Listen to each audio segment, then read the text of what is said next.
Good afternoon. Welcome to the June 16, 2015 Planning and Zoning meeting. If you could please stand for the Pledge of Allegiance and a moment of silence.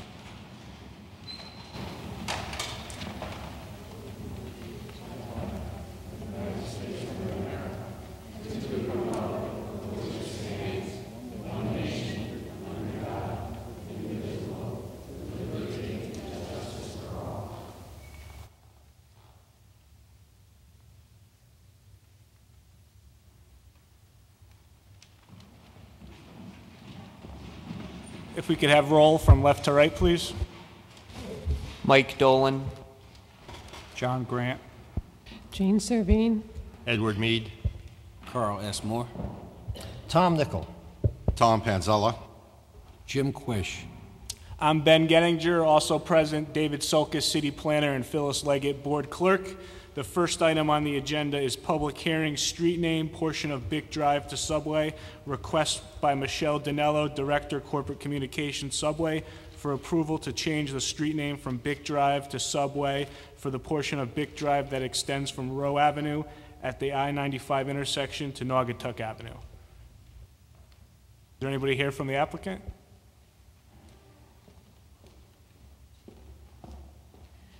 Good evening, and thank you for taking a moment to hear from us, and thank all of you who I know are here for additional agenda items for giving us just a moment. I am joined by Steve Burkhart from the Bick Corporation, and we formally ask you to consider changing the street name in that portion that you have mentioned to Subway in honor of our 50th anniversary. We've been in business for 50 years. We've called Milford home for quite a long time. Our 900 employees, many of your spouses, nieces, nephews, daughters who are employed there, request this change. I've met extensively with the folks at Bick as well as the Connecticut DOT to make sure that we had all the needs that we needed to buttoned up, and our number one request is that the three names remain on the highway signs, which would be Schoolhouse Road, Subway, and Bick Drive. Thank you. Steve Burkhart, General Counsel for Bick Corporation. And as Michelle said, thank you very much for the time this evening to speak with you and for hearing us on this point. We agree with Michelle. We would enjoy sharing the road name with Subway. It is important, however, that we keep Bick Drive on the 95 signage, as we do use that signage for our business as the factory and other parts of the business remain on Bick Drive. And we've been assured by DOT and the mayor's office that those signs can stay as with Bick Drive referenced on them. So with that, we're very happy to have Subway join us in the road name and the signage on 95 as well. Thank you. Thank you. Any comments from staff? Not at this time. Any questions from the board? Mr. Grant. I had a question. Has this change also been run through the U.S. Post Office? Yes, we're talking with the post office now about the timing of if letters came to Bick Drive, what that transition would look like, and the folks at Subway Facilities are talking with the postmaster. The other question I have is, all the businesses that are affected along that section of it, they all been notified and all agreed to make the changes?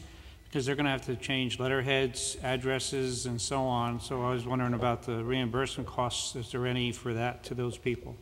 Yes, we have notified all the businesses. We did not hear from anyone that was opposed to it. And in that letter, we did say that we would help offset the costs for letterhead, signage, registration materials, anything that was needed. We will cover those costs. Ms. Servine. First of all, congratulations on 50 years. We're happy to have you here in Milford. Do you have anything in writing from the other businesses that are going to be impacted by this name change? I'm sorry, do I have have anything in writing that the businesses, I think there must be 4 businesses at least who will be impacted by this. Do you have anything in writing that indicates that they are in agreement with this change? I don't have anything back from them, just the copies of the letters we sent to them. We got some inquiries about the timing of this and when that would occur and what kind of reimbursement we would do, but we did not get anything in writing back from those businesses. Any other questions? Ms. Servine? Mr. Solkis, question. I can remember sometime in the past we were talking about changing a street name, and I thought we needed to have input from the police department or the fire department or both.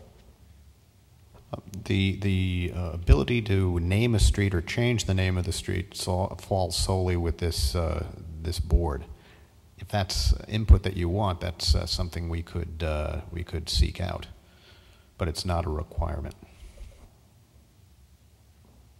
Any further questions from the board?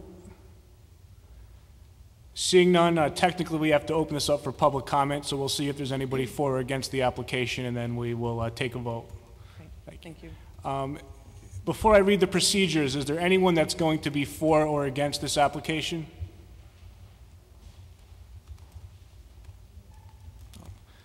Seeing no one, we will close the public hearing. Any discussion from the board? Ms. Servine? I'm thinking about the small guys in relationship to the big guys, and you're the big guys on the street, I would say. And I think it's important for our record to have responses from these other businesses that are impacted by this change. I don't have any objection to it myself at all, but I do think that to give them their due right, that it would be helpful to have responses from them in our record. And I will continue just to say I do think it would be helpful to have the police response to this as well.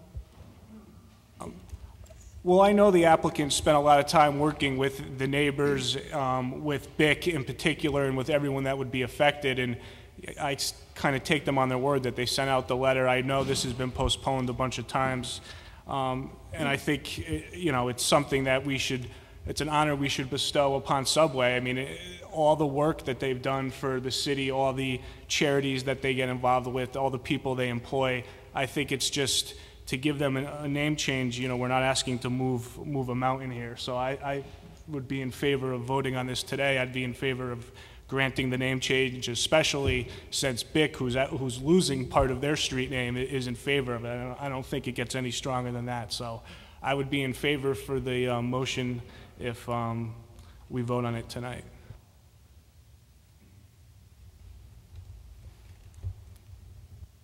Mr. Mead. Thank you, Mr. Chairman. Just one comment. Ms. Dinello stated that she did send out letters and there was no correspondence back, so I guess everyone must be in agreement to the name change, and if they're willing to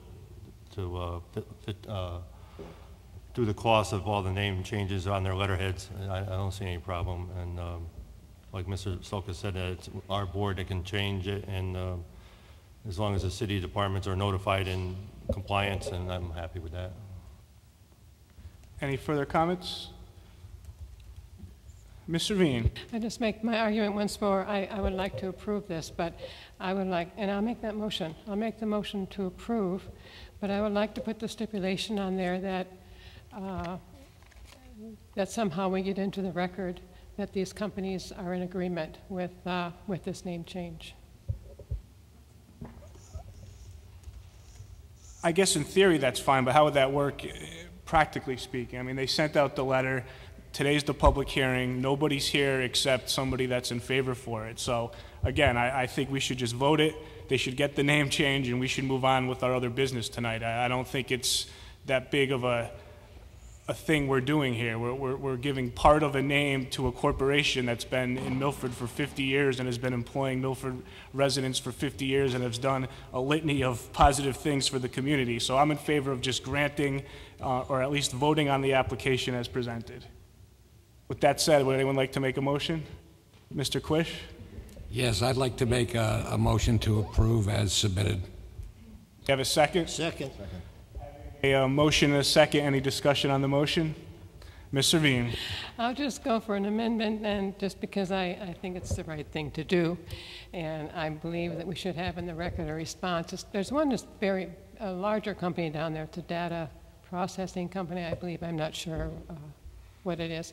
But my amendment would be that we include that in the record after it, just so that we have it in the record. Having an amendment, we'll take a vote on the amendment. All in favor of the amendment? Everyone against the amendment? Ms. Cuisine, Ms. Servine, you must need that Quiznos. Okay. Respond to that. I love Subway. I love Subway. Don't worry about it. Having the original motion, could we now please take a vote? All in favor? Anyone against? The motion passes. Congratulations.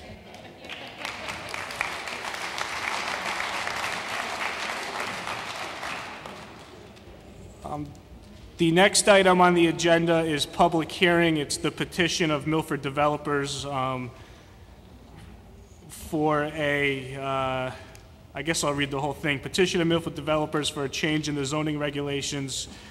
A petition of Milford developers for a change of zone for 26.06 acres. And a Wheeler's Farms petition of Milford developers for approval to construct a 180-unit multifamily rental 830G application.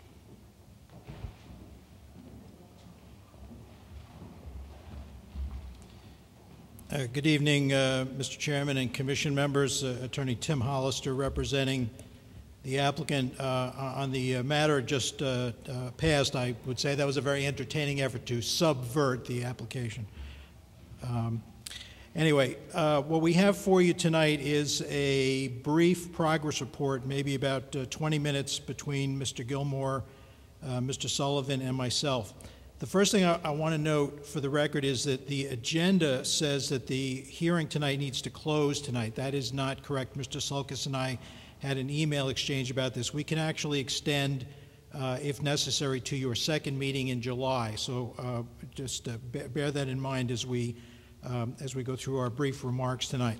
So you should have in front of you a second supplemental materials package, and I'm going to just take, with today's date, and I'm just going to take a moment to show you what's in there so you can follow along. The first tab is an illustration of a plan revision that we are making at the request of the Wetlands Commission. So the first map is the prior plan, the April 10 plan, which was a revision of the January plan. And then the second page, and Mr. Gilmore will explain this, is how we are proposing to move one building around, preserve a greater area around one of the vernal pools, and that's at the request of Dr. Clements, the Conservation Commission, or the Wetlands Commission's consultant. Item 2 in the package is a further draft of the proposed conservation easement. You may recall we're proposing a little over 11 acres of conservation easement. The areas closest to Wheeler's Farms Road and East Rutland Road. And again, at the request of the Wetlands and the Conservation Commission, we have clarified really two things. The first is, if you look at the bottom of page 3 in the bold caps, we've made it clear that the tenants and the residents of the developments will be informed that there is a conservation easement and what they can and cannot do within that area to make sure that it is preserved in its natural state. And then probably most important on page 4, again in capital letters in bold, we've provided that the City of Milford and the Conservation Commission are granted both access and any necessary inspection rights in order to determine compliance with the terms of the easement and to enforce the easement. And then separately from the bound package, you got from Mr. Sulkus actually a further revised map of the conservation easement, and that has now been clarified to comport with this revised language that I've given you. The third item is just a clarification. Back in April, Mr. Sulkus sent us a memo where he observed that in the draft regulation that we had submitted, there was a text that could have been construed to say that what we're proposing was applicable in your coastal and floodplain zone.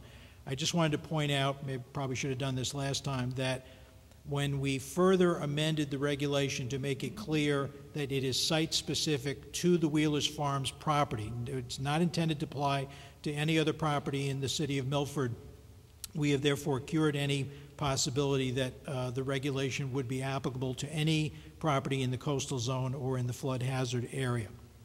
The fourth item is just a copy of a two-part Phase 1 environmental study.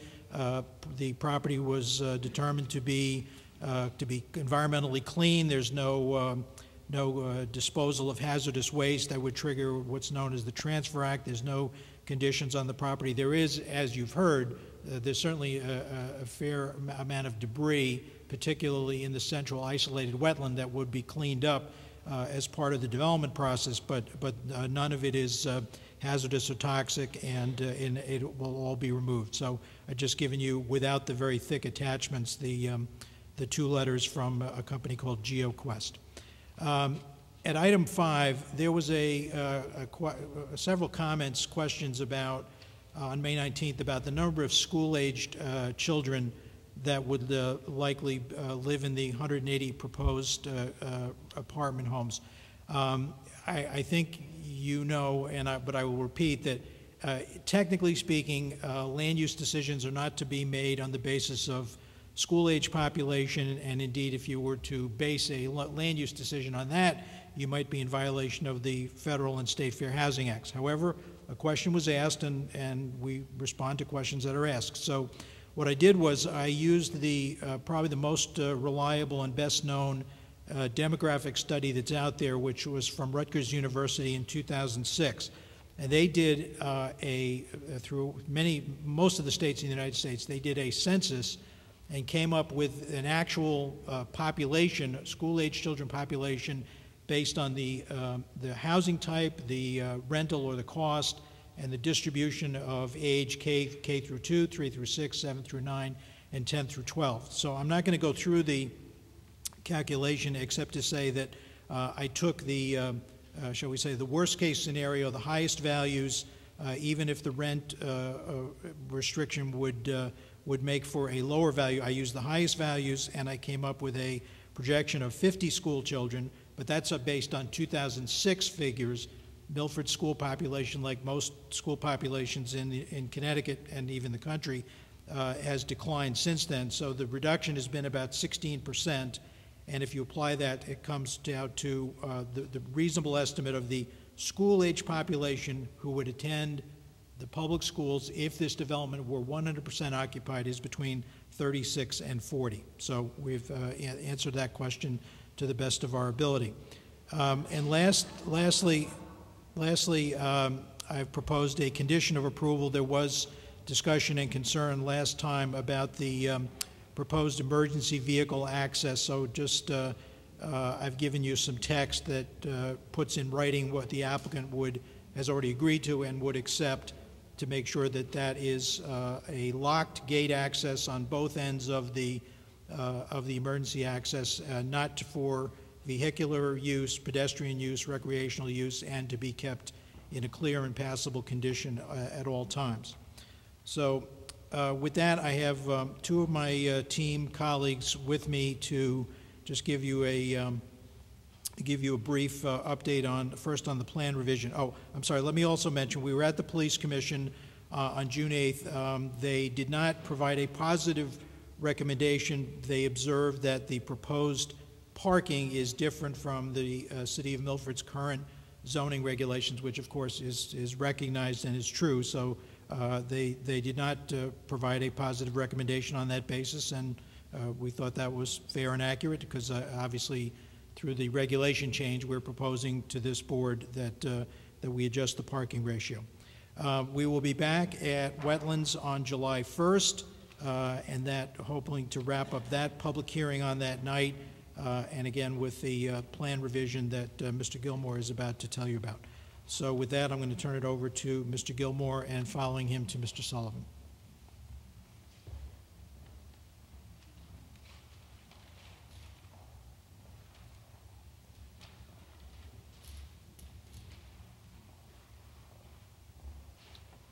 Good evening. For the record, John Gilmore, registered professional engineer, state of Connecticut.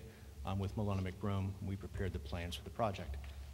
I'm going to show you just an enlargement of something that was provided. I'm doing this largely for the publics, but you can follow along with the 11 by 17s, which are in your booklet if you choose.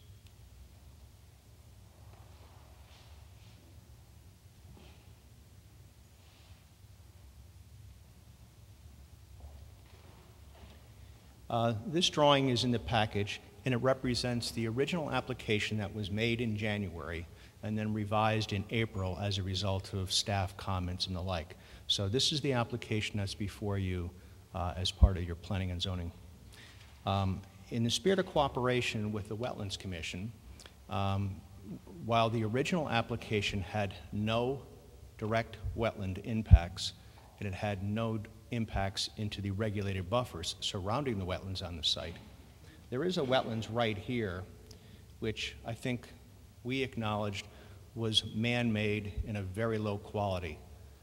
Dr. Clemens, representing the Wetlands Commission, felt that that is actually a wetlands that's somewhat problematic. He's referred to it as a decoy wetland area and has very low quality.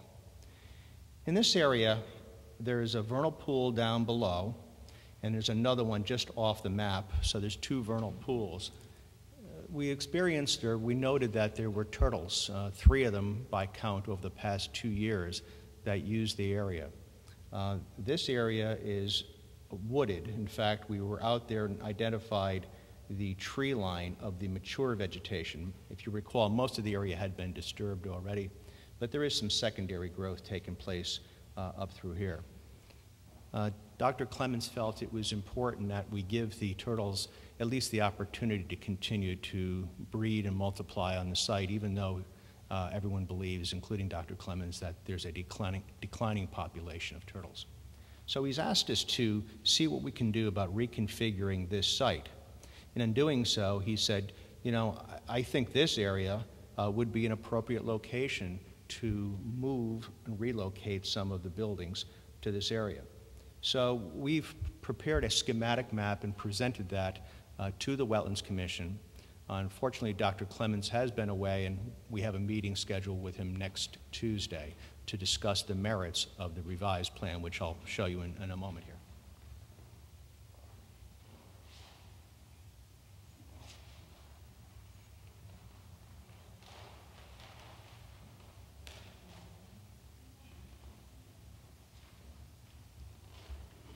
So the revisions are threefold. If you recall, there was a building here. It was building number 4. That building has been moved. It's actually been separated into 2 buildings, this building here and that building here. So there was one longer building, narrower building. Now it's number 4 has been relocated to occupy the location of building, I believe it was 8 or building 9, I can't recall, and a new building has been added here. Additionally, the clubhouse was located in this area. It has been relocated right at the entry point. And the reason for that is it allows us to move the roadway in these drive aisles further from the area of Dr. Clemens's, to comply with Dr. Clemens's recommendation that we had tried to achieve an additional 100-foot of buffer from the tree line. So we have the tree line and the 100-foot buffer. And so we've made every effort to accommodate Dr. Clemens's recommendations to the Wetlands Agency. Wetlands has not acted on the plan yet. We expect them to deliberate favorably, but remains to be seen yet. Having said that, so the changes are 3. Building 4 has been divided in half and moved to this location. The clubhouse has been relocated here. And this drive aisle and parking area has been pulled farther away, so it's a little bit tighter than it was over the prior application. So those are the 3 changes that take place on the site. And obviously, we're using the area, the upland review area, as Dr. Clemens has suggested we may want to do. I also want to point out that this will change the conservation plan. The Conservation Commission felt that this area had, it wasn't an area that they felt needed conservation. They felt we should take it out of the total conservation area, which we've done. So I'm going to flip back to another plan, which is also in your packet this evening.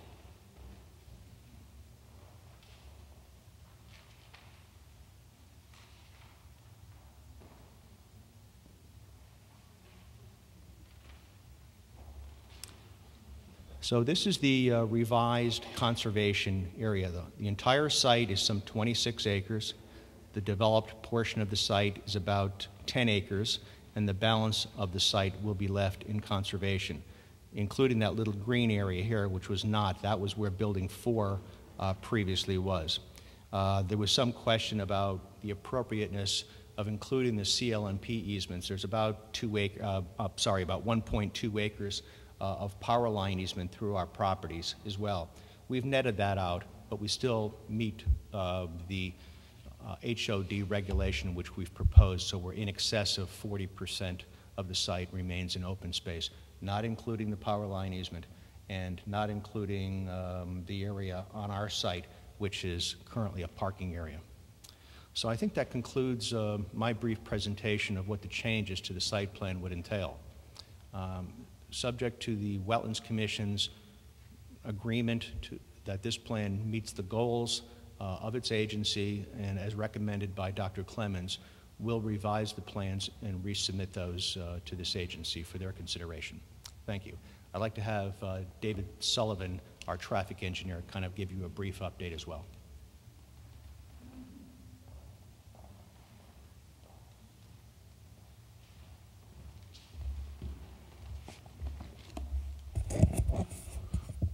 Good evening again, David Sullivan, Milona McBroom. I have 3 or 4 comments that have come through that I have some clarification on, and I think if I could pass out a copy of a response to these, and I think it'd be easier to follow me.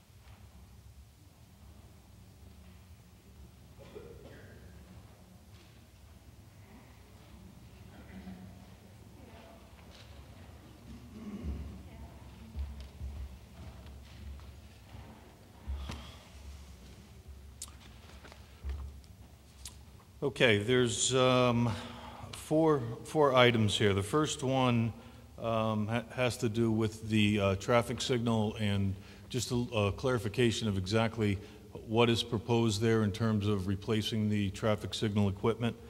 In essence, most of the equipment that you see will be replaced. The steel span pole that's on the corner now will be replaced.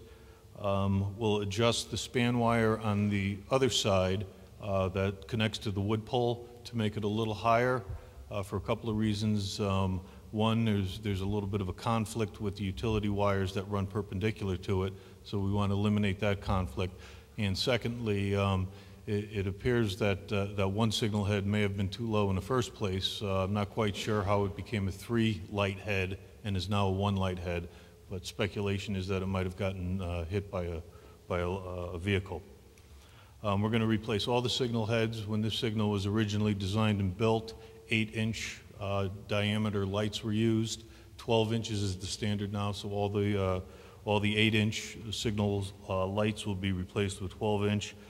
The detection will be replaced. The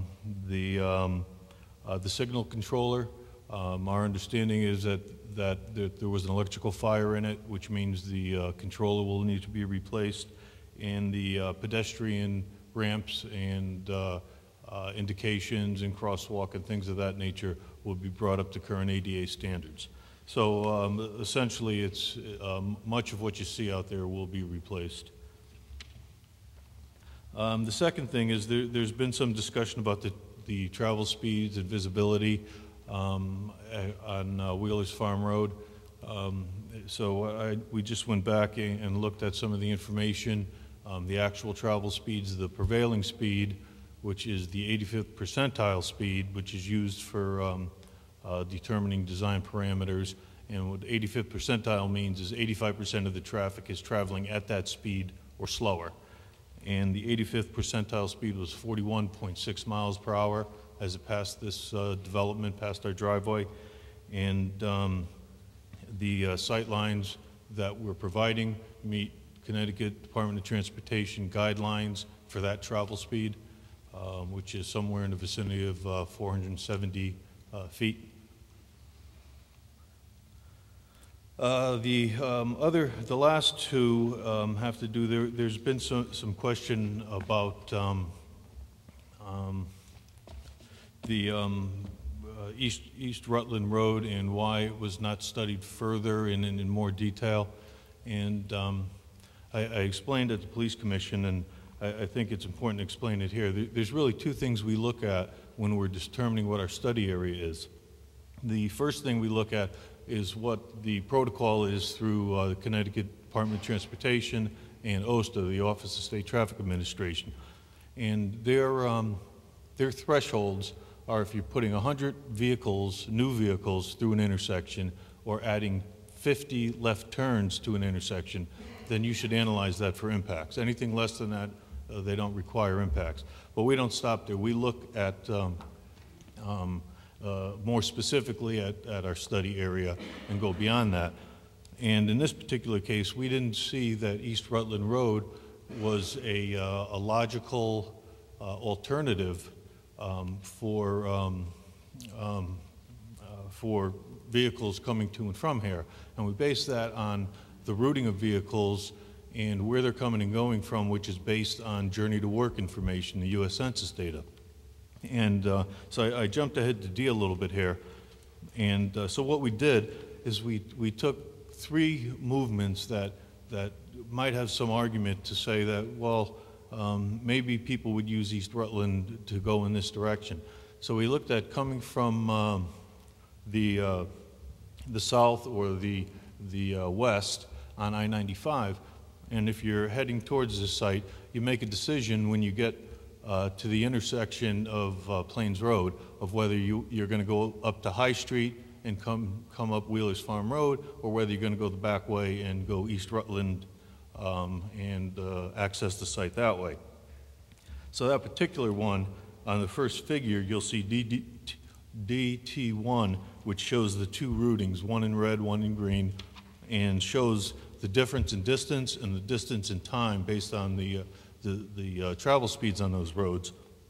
And on that particular one, to go East Rutland would be about twice as long time-wise, 6 minutes as opposed to 3 minutes, and slightly more mileage, 2.9 to 2.1. We did the same thing if you were coming on US Route 1. Would you come up East Rutland, or would you continue on Route 1 and come up High Street? And similarly, a slight time advantage of a couple of minutes and about a half-mile advantage in distance. And then coming from the east, if you're on 95, would you take the connector and double back, or would you stay on 95 and get off and take East Rutland and double back that way? And the interesting thing here is it's about 1.5 miles longer, and time-wise it's about 2.5 times as long to go that way. Other movements, for instance, to and from the Parkway, obviously nobody's going to use East Rutland. So we look at these things, and we made a determination when we developed our study area that East Rutland will have some through traffic on Wheelers Farm Road, which we have acknowledged, but there won't be turns, there won't be impacts to their level of service other than a small increase in the through traffic on Wheelers Farm. And going back to C, and this is part of our evaluation too, is the safety. And we did assemble accident data from Department of Transportation and also the Police Department. And so what we did is went back to what we reported on in our report and took those accidents out that took place at East Rutland and Wheelers Farm Road and looked in detail at those. And what we found is there were 10 accidents over a 3-year period. Only 2 of them resulted in injury. 8 of them were property damage only. And when we look at the type of collisions, they're the type of collisions we would expect. In meaning there's a couple of rear ends, there's some fixed objects, there was a couple of side swipes, some intersecting turn, Again, nothing that is out of the ordinary in terms of the number of accidents or the pattern of accidents. So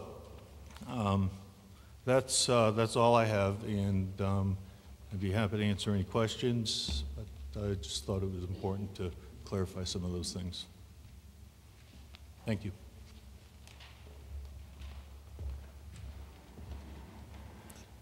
Commissioners, that's all we have for you tonight in terms of a progress report. So as John Gilmore mentioned, we'll be meeting with the wetlands staff and Dr. Clements next week and that'll give us our final direction about what, if any, plan revisions are made. So obviously, other than hearing the public speak, our request would be that continue this to your July 7th meeting, and I will provide Mr. Sulkus with the appropriate extension letter, and we'll see if we close then, if we can go to the 21st of July if necessary. So that's all we have for tonight, unless there are questions. Thank you. Any comments from staff? Not at this time. Any questions from the board? Mr. Nickel. Yeah, there's a few questions I have. The proposed condition of site plan approval, on the last page it says this is the access route, East Rutland Road? The emergency access, yes. Correct. Right. Now, can you give me in detail how you're going to fix this road up to accommodate our emergency vehicles, especially the 30-ton Tower 1 truck?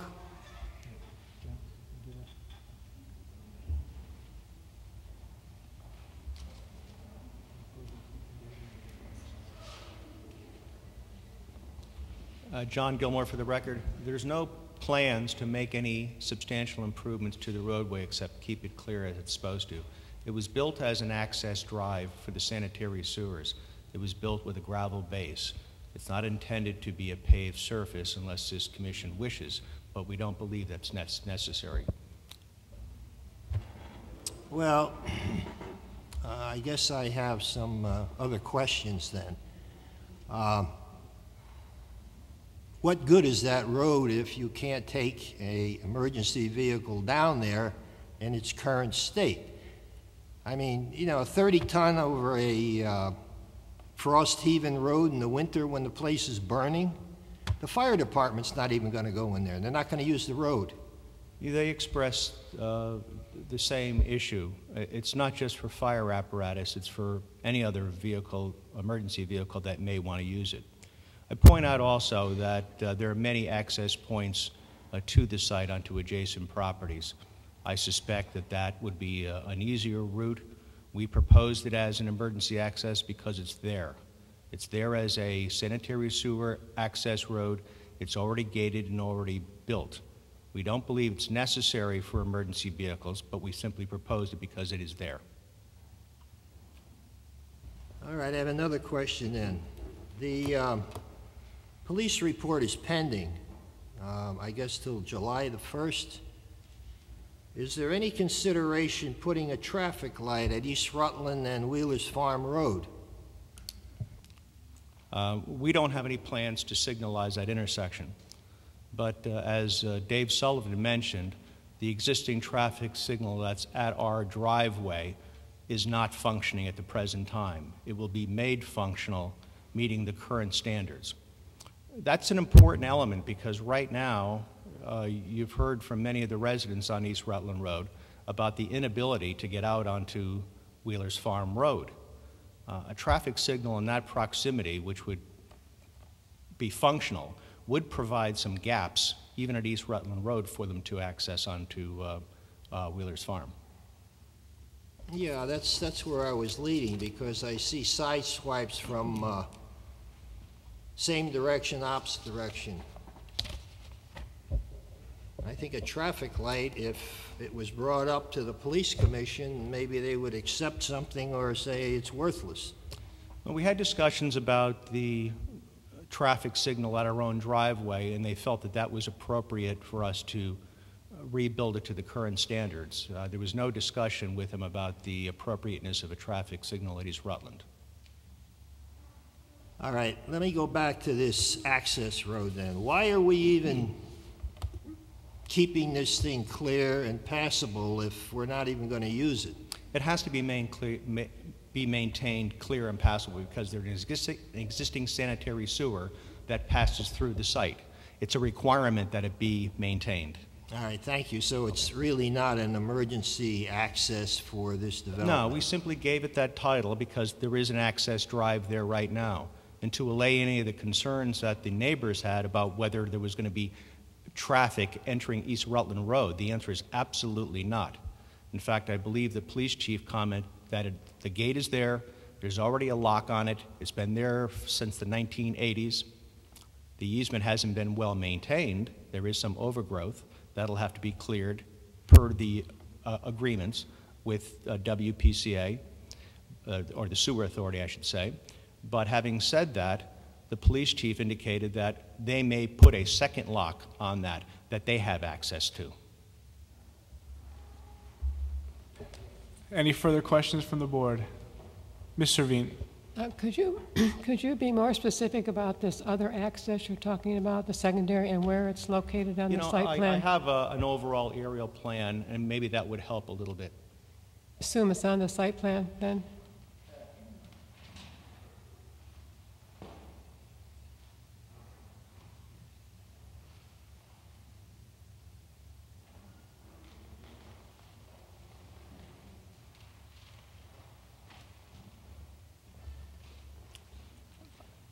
This is an aerial view of the entire region. You can see the Parkway connector here. You can see the power line passing through. This is Wheeler's Farm. This is East Rutland Road. Our site access point would be at this location. It's a paved access road to this point right now. That's our one and only paved access road. The easement that we're talking about is through here. Presently, there's a sanitary sewer pumping station servicing that building and the Southwick development. Sanitary sewer is pumped from the pumping station up through our site right along this line, and there's a second pumping station located here, and the sanitary line comes up this way. They merge at this location, and they come down that access road, and that's what we've been referring to as the emergency access road. There is a road, it's a gravel access road, and needs to be maintained for the sewer easement. So it's not in shape at this moment to be used as an emergency access road, but you will be making it accessible as that? The only improvement would be to keep it clear of vegetation. It is somewhat overgrown in locations right now, but it's a requirement of the easement that the access drive be maintained passable. Of the conservation easement, you're saying? I beg your pardon? It's a requirement of the of easement the from the sanitary sanitary sewer okay. easement, yes, that it be maintained accessible. Mm-hmm. And it is indicated on the site plan? It is indicated on the site plan. Thank you. Any further comments? Mr. Mead. Thank you, Mr. Chairman. On the traffic studies, everything is going from the Post Road up towards the Parkway or up to the site. Has there been a study of how much traffic, if any, comes down Wheeler's Farm Road past your site and then turns onto East Rutland Road just in the morning? Because I know the neighbors spoke quite a bit about traffic coming in the afternoon from like Plains Road or Bick Drive or over to East Rutland and up north on Wheeler's Farm. Is there anything in the morning coming south? Mr. Mead, I'm going to defer that question to Mr. Sullivan to see if he can get a better handle on it than I could. Well, I'm not sure I can give you a better answer because that was not an intersection we studied, so we don't have counts at that particular location in our background traffic. Oh, so the morning time, there's no indication or study of how much traffic does go that way, but in the afternoon, there was, right? No. Neither. The turning movements at that intersection were not counted. Okay. Any further questions from the board? Seeing none, we will open this up for public comment. Before I read the procedures, if you already spoke at a prior meeting, you do not need to repeat yourself. What you said is already in the record. If you want to add anything new, you obviously have that right to do that. If you want to talk about anything new, you also have that right. I will read the procedures again. If you could please approach the podium, clearly state your name and address, and please spell your name. Address all comments to the commission. There's no need to talk to the applicant or its experts. If your comments have been previously presented, please refrain from repeating. Just state that you're in agreement with what was said before.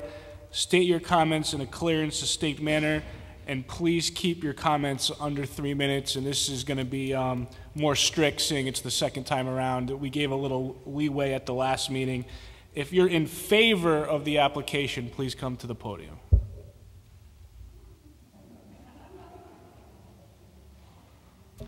If you're opposed to the application, please come to the podium. Good evening, board members and concerned citizens. My name is June O'Connell. I live at 102 East Rutland Road, and I've lived there my whole life. My grandparents have lived on this property since 1905. I've already said a lot of this stuff, so basically I'll just talk about the things I didn't bring up. We have really high groundwater there. There's no storm drains on East Rutland Road. The health and safety issues that we'd be affected by with the buildings, the concrete sidewalks, the asphalt driveways, the roads, they all decrease the infiltration of rainwater into the soils, and it increases the surface runoff. Second, a lot of us are still on septic systems. Some are even on wells still. And Mr. Gilmore stated that there's ledge everywhere. He claims the blasting won't impact our wetlands. But the very nature of the word and its synonyms, blowing up, bursting, damaging, demolishing, destroying, killing, ruining, and annihilating, tells me otherwise. What Mr. Gilmore calls earthwork is massive, large-scale excavating, blasting, digging up tons of rocks, ledge, and soil, loading and transporting all of this to other areas to raise the elevations. He wants triaxle vehicles to truck in 36,000 yards of fill, gravel, soil, and other outside materials. It's going to raise it up even higher. All of our homes that are lower, we're going to be able to swim in our yards. The other thing is the emergency access road. I was told verbally by the fire marshal himself he will not take the fire trucks down the gravel road. He said they're too big and they're too heavy. A ladder truck would need to respond because the buildings are going to be 3 stories tall. If a fire broke out at night when the parking lot was full, there would be absolutely no room in the parking lot to anchor a ladder truck. If you add the other fire engines and emergency response vehicles, that's a major safety concern. I understand that the ladder truck has these wings that go out and clamp down, and there just wouldn't be any room there. The state fire marshal also told me that there were new fire prevention codes not yet posted on their site. And will these new fire prevention codes meet the fire access requirements? Fourth is the traffic safety conflicts. I won't repeat the first part, but I will say that when a bus and a large vehicle pass, one often has to pull over and wait to avoid an accident.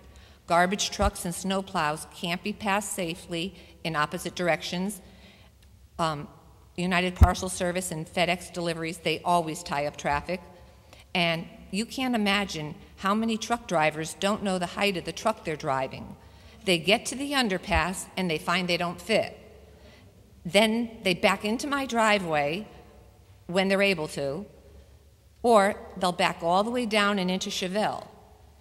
Usually a couple of the neighbors by then see it, and we run out and we'll stop traffic in both directions and let them get out safely. If there's too much traffic, we've had to call the police.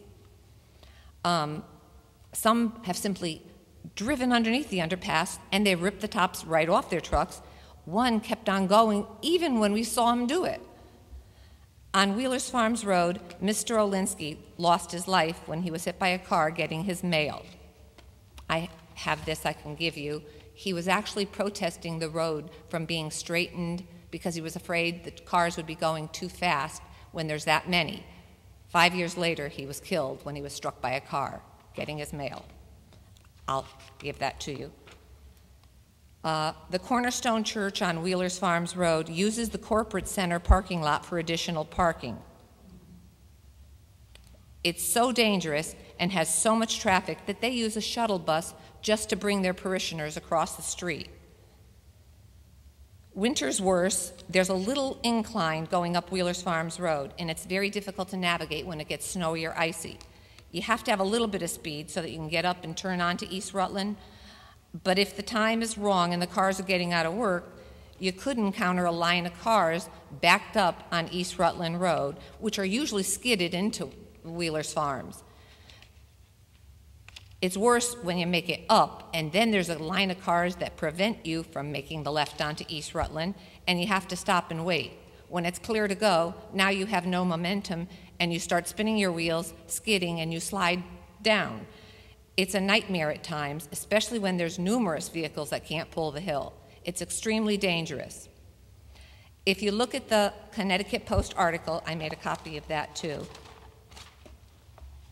Cops, Wheelers Farms Road averages 1 crash per week. You'll see it is a dangerous road. And this was on 9/12/2012. These are only the accidents that get reported. It's not uncommon to find the cars pulled off to the side of the road exchanging information because of a fender bender. At the police, when I was on my way to the police commission hearing, I was able to snap a shot. The police weren't there, but the cars were exchanging. You could see their information that they were hit. I included this also. But that's common. I missed the one in the morning when I was going out because there just was no place to pull over. There was 2 actually that day that didn't have police there. And the report here was actually taken from the Milford Police Department statistics.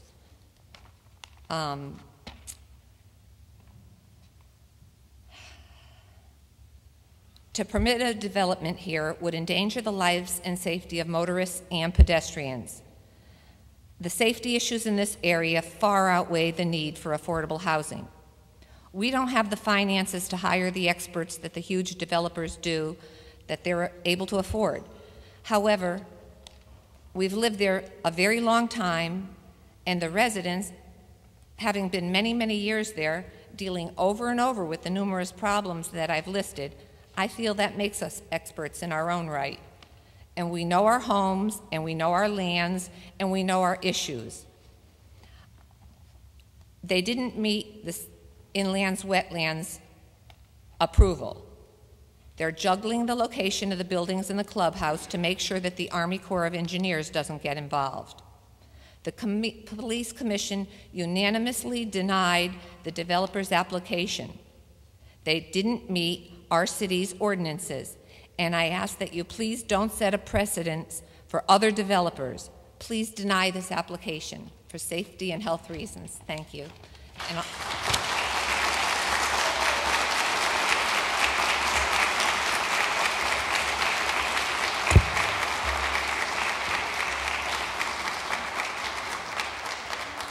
one other thing, I have some more signatures on the petition, and this brings it well over 1,000.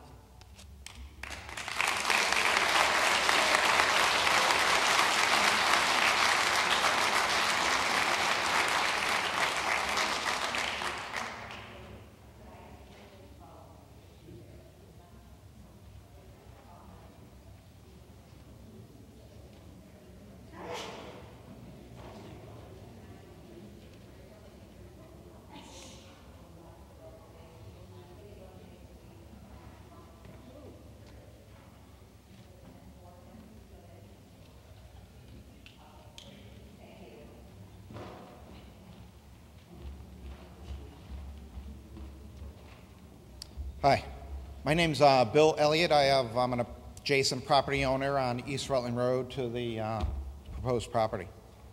There's like one little tidbit of information that everybody should know about this piece of property. Back in the 50s, 60s, and maybe all the way up into the 70s, that exact piece of property was used as basically a car junkyard.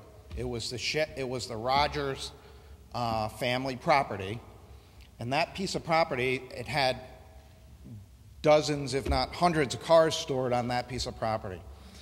And as everyone knows, that older cars like that, the possibility of PCBs leaking from, and it was common to have PCBs in motor oils, transmission oils, in any of those vehicles that were stored there at that time. So any of the PCBs that are potentially, now I know they did a phase 1 environmental study there, and the last thing they want to do is trigger the Transfer Act and also an ECAF study on this piece of property. It would be hundreds of thousands of dollars to dig into that property, do soil borings, and to really examine that closely. They did a phase 1 study. You notice that their heads are all up right now because the last thing that they really want to do is to start to get into the Connecticut ECAF. But I would strongly recommend that this board hire an LEP so that they could do some soil sampling, essentially the phase 1 that they've done. A phase 1, I'm sure you all know, is essentially they review paperwork of the property. The LEP does a walk around on the property and basically does looking for areas of concern on the property. Naturally, there's probably no areas of concern at this point visible as a walk around, but it would be very important that if they start poking into the ground, for all of us here that have wells in the area and septic systems, that they start poking around and start disturbing PCBs or any other kind, and don't forget that was farm property also. There could be any type of pesticides that may have been used in that area, buried in that area.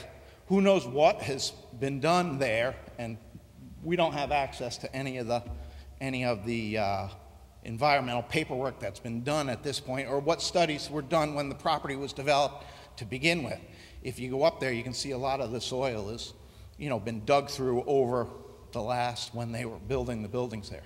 So I would urge this board to at least pursue and understand what that property was in its past life, so that we're not really creating a bigger issue than we are.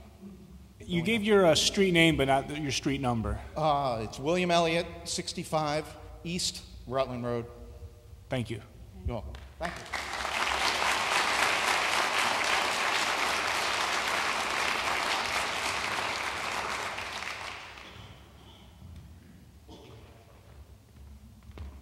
Good evening. My name is Paul DiPrato, D-I, capital P-R-A-T-O, and I live at 166 East Rutland Road. And what I'm going to read is on behalf of myself and my wife, Lisa. As residents of 166 East Rutland Road, we witness firsthand the high traffic flows, high driving speeds, and many accidents that occur on our street annually. This situation, along with East Rutland Road being very narrow in parts, specifically near Wheeler's Farm Road, makes it unsafe for joggers, walkers, bicyclists, school children, and drivers alike. We believe that the current unsafe situation will only worsen if the proposed Wheeler's Woods development project is approved. East Rutland Road is often a favorite cut-through for those who want to avoid Route 1 traffic and gain access to Route 95 south and north through exit 36. This cut-through activity will only increase with the addition of vehicles owned by the residents and their visitors of the proposed complex. We are also concerned that the developer's traffic assessment was only conducted from the perspective of incremental traffic flow from its current state as a result of increased vehicular traffic associated with the Wheeler's Woods development. This study does not tell the full future traffic or safety picture of our neighborhood. There are several other variables that were not accounted for in the assessment that should be examined. First, Vacancy rates at both Milford Crossings and Crown Corporate Campus are currently at historical lows. What happens to traffic, to local traffic, if these buildings approach capacity? How many additional vehicles would that add to our roads?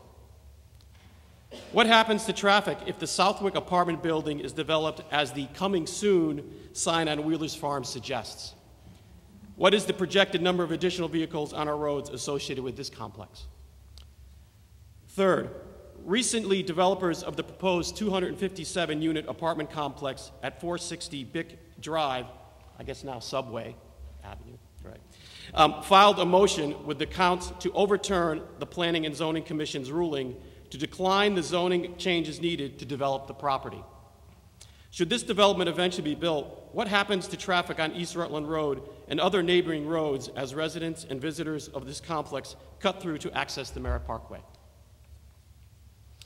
Longtime residents of East Rutland Road and surrounding roads have already been subjected to major traffic changes over the years without proper accompanying road and sidewalk infrastructure changes needed for the safety of residents and drivers. It is unfair that we should be subject to furthering of these unsafe conditions. We urge you to deny the zoning change requested by the Wheelers Woods development based on both traffic safety issues attributed to development in isolation and the unanswered bigger picture questions. Thank you.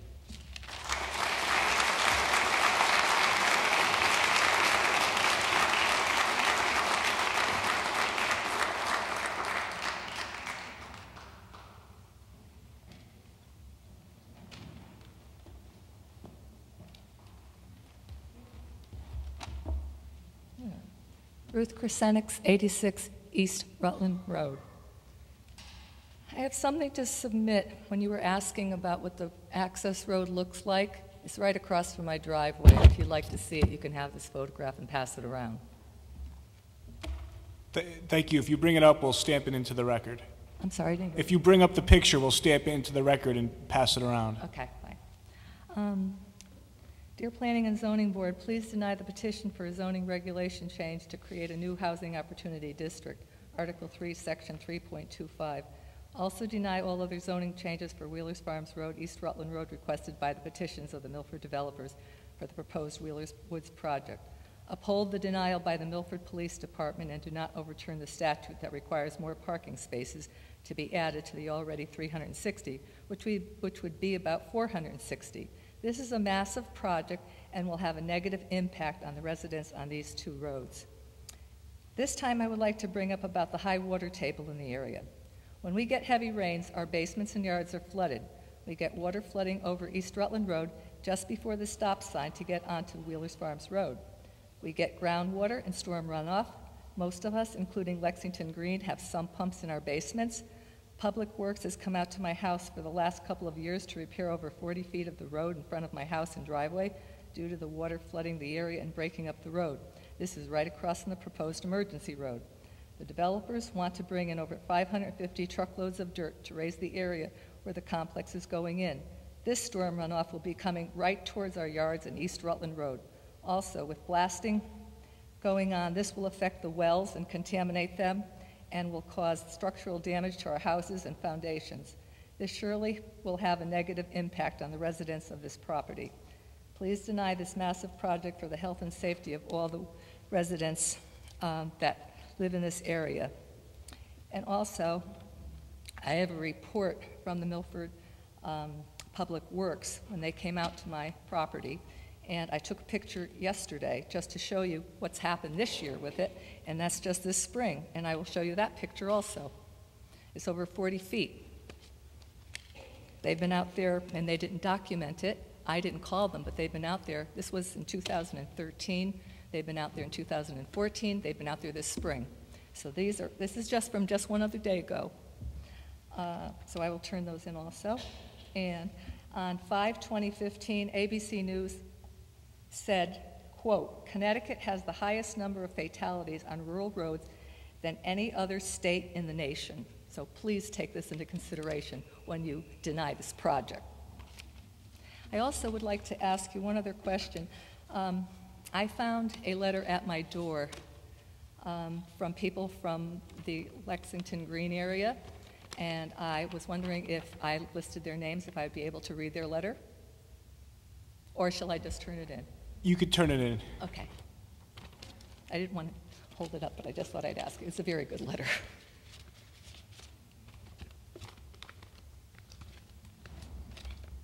I guess that's it for me.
The first few sentences are a little long-winded, but I am getting to a point.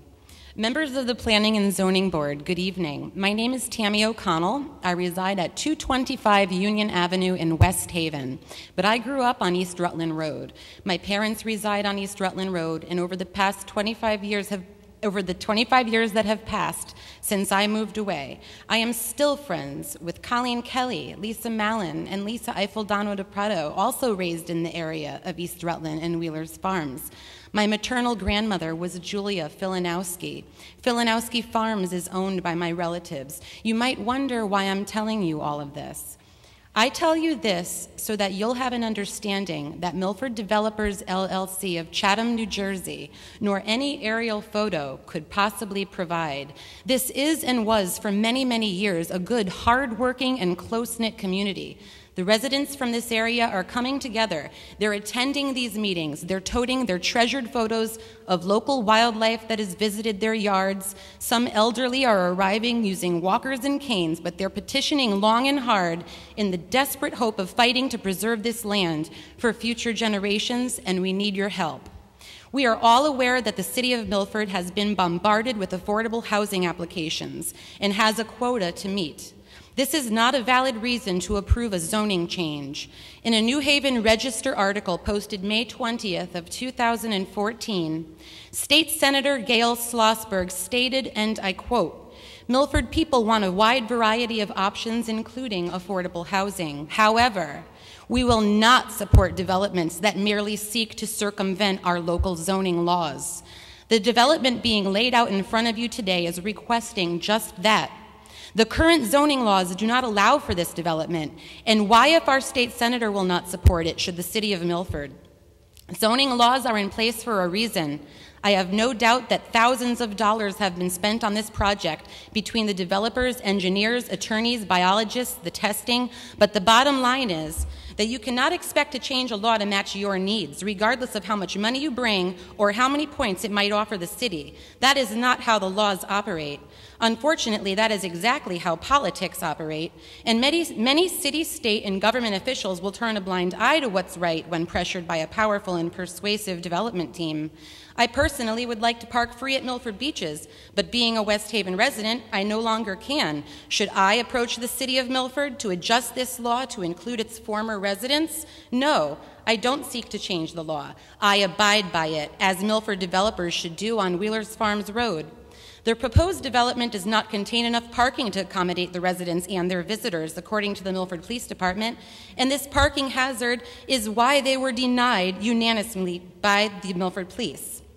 The proposed development is within 100 feet of wetlands in the Housatonic River watershed, but the majority falls within the Weppawag River watershed area, with water eventually flowing into the river itself. The destruction that will take place in this area during the construction phase will have an adverse effect. No one can foresee the future, but the vernal pools on the property have been studied since the spring of 2013, and there has been a proven decline in both the numbers and diversity of species living in the pools, such as wood frogs and their masses, and, as Mr. Gilmore mentioned, the box turtle as well. I know they are building a bridge for the box turtle. But do we care so little about the local wildlife that we would intentionally disrupt this delicate area again, knowing that their numbers have already declined? It is my belief that we should preserve this land to the best of our ability and furthermore aim to protect and restore it. It's one of the last true rural areas of Milford.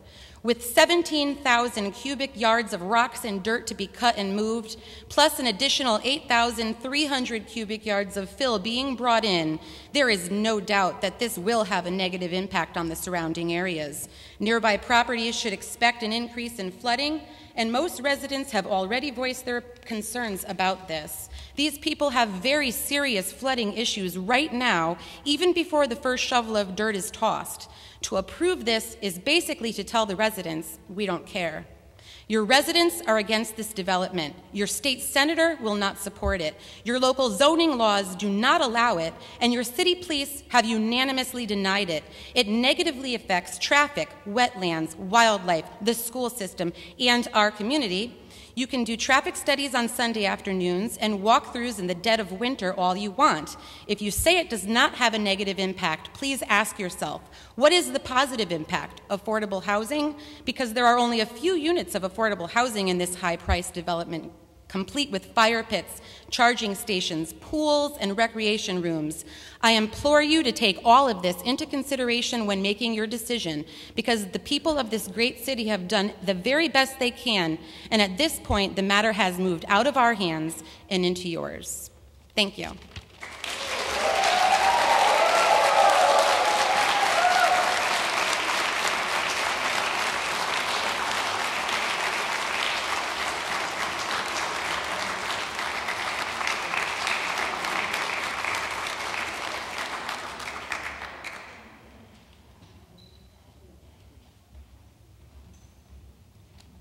Good evening. My name is Michael O'Connell. I live at 102 East Rutland Road, and I've been there for 38 years. And I still can't believe you're not paid. It's incredible. I have sat through and have watched on TV and have read minutes of every hearing open to the public and have yet to hear one person who is in favor of this proposal. Not one. This proposal does not protect the health and safety of the surrounding area, and you know it. Number one, why didn't the traffic study done in February show the impact it would have on East Rutland Road? It was never mentioned at any hearing. If you live in Milford, you know that East Rutland Road is a shortcut between exit 36 off I-95 and exit 39 off US 1 going to the Parkway. If you were from, say, Hartford or Brantford or New Jersey, well, you might not know this. The majority of these 360 plus vehicles coming in and out of this complex will turn down East Rutland Road, which you already know is over-congested. I also find it a little rough. I had to make a note on this.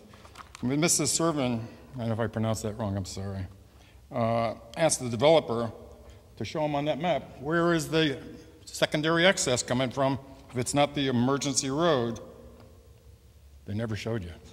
They skipped the whole question. He talked about everything but. Also, who does a traffic study in February? One of the coldest and snowiest winters in Connecticut history, with school cancellations, limited amount of vehicles on the roads because of the snow and ice, and poor driving conditions. How could we even consider this as a legitimate traffic study? Number two, I've got a bad feeling in my gut, I gotta be honest with you. I can't believe that the city has literally taken this developer and walked him literally through every phase of every problem, of every issue that he's had from day one and helped him make changes to make this development go through. And it's still going on today. It's incredible. I know the city wants to put this 830G out of the picture so bad that they're willing to look the other way just to stop this for 4 years.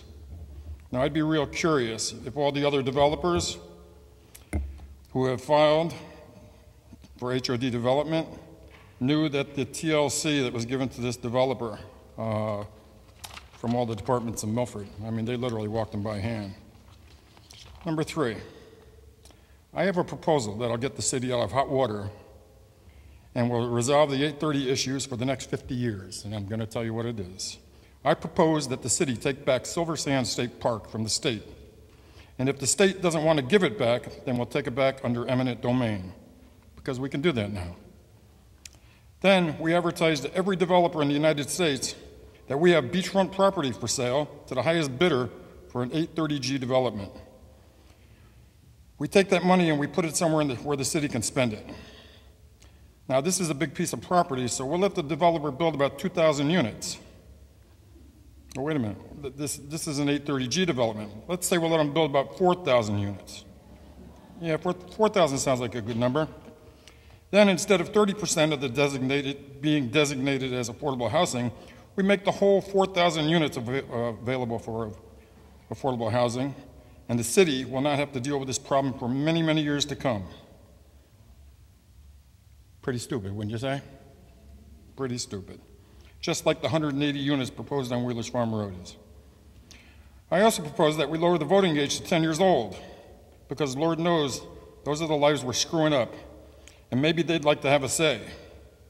Who knows? They may do a better job than we are. In closing, I urge you, do not take one for the team. Other people in this government have already done that, and I urge you to vote no on this project. Please, do your job, and we will do ours in November. Thank you.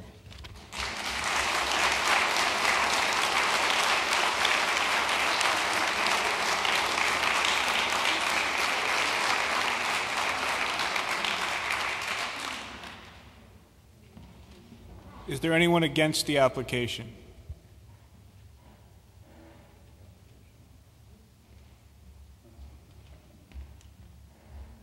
My name is Tom Simmel. That's S-I-M-M-E-L. I live at 44 Boris Lane. There's lots I'd like to say, but these people here have done a wonderful job. So all I can do is ask you, please don't become the Milford Downs Zoning Board. Do the right thing for these people, not for these 3 guys that are paid big money to be here, for these people, your people. Thank you very much.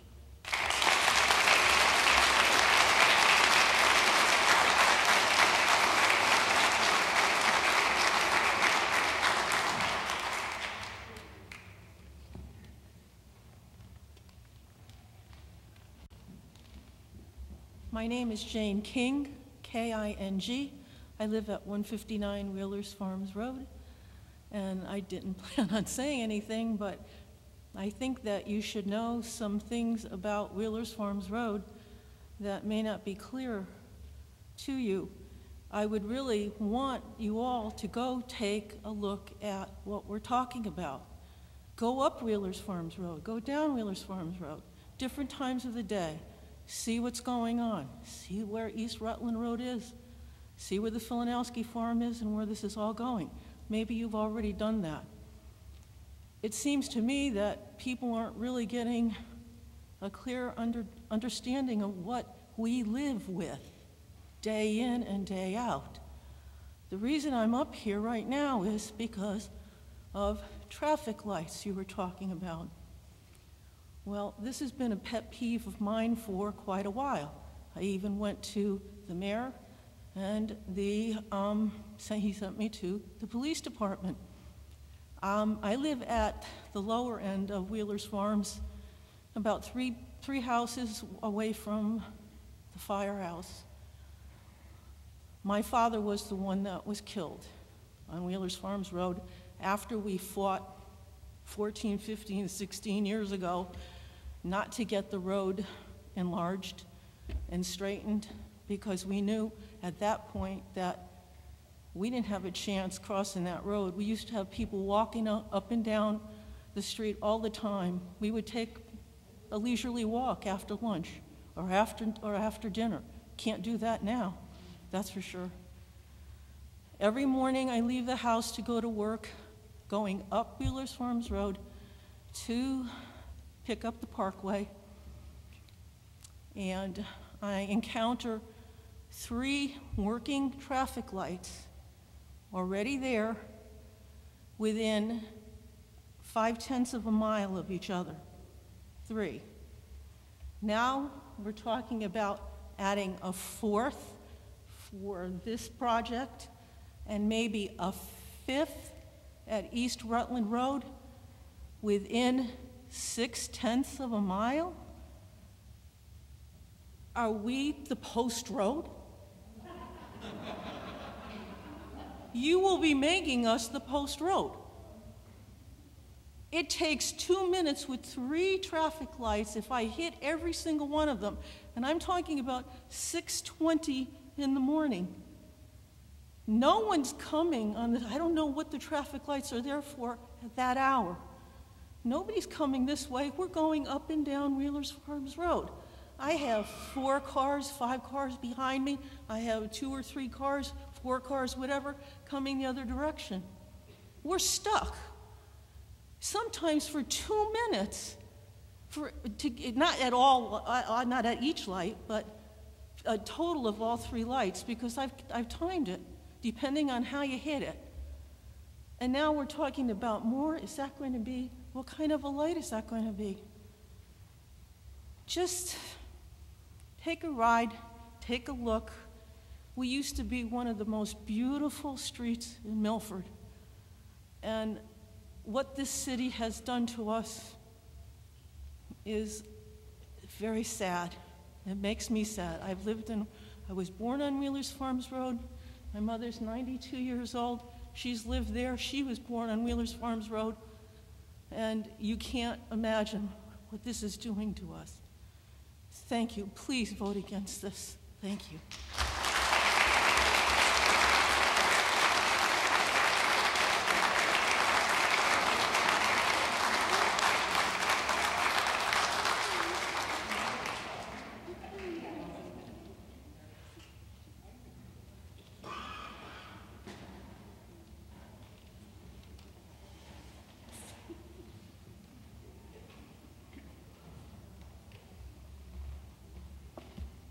Good evening. My name is Louis John Werdelick. I live at 186 Oak Ridge Lane in Milford, Lexington Green. And I'd like to request that the letter that was submitted from the other Lexington Green resident be read so that we can all hear that. If you want to use your 3 minutes to read it, you certainly can. Sure.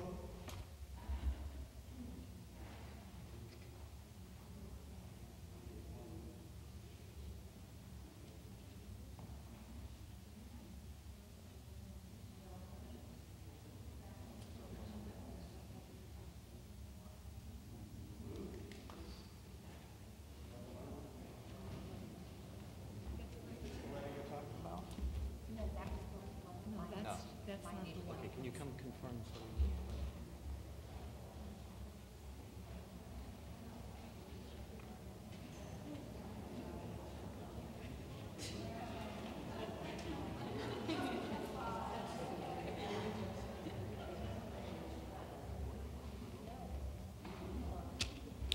Thank you.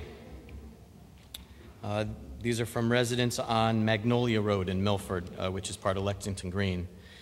Date June 11th. Dear Commissioner, first we would like to thank the Planning and Zoning Committee for their time and untiring efforts in allowing and listening to the concerns of the residents of this proposed zoning change.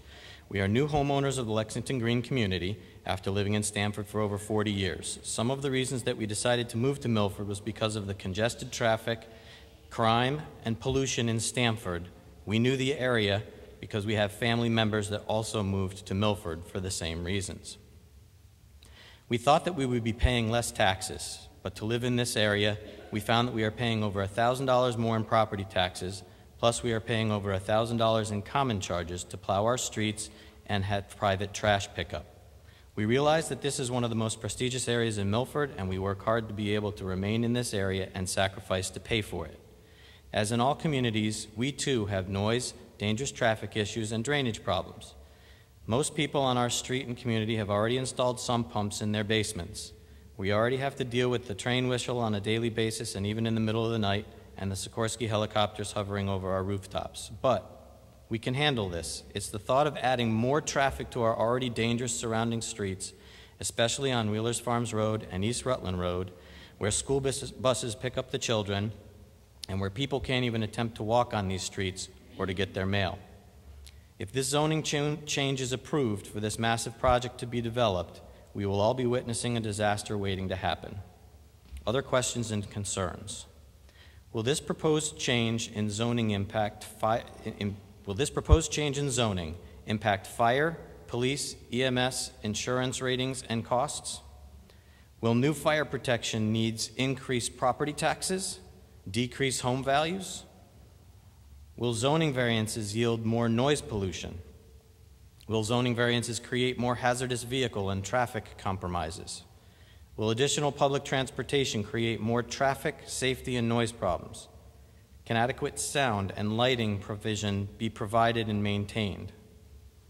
Is the board convinced that the drainage and runoff will be properly controlled? Will site drainage have a dangerous impact on our water quality, wetlands, and wildlife?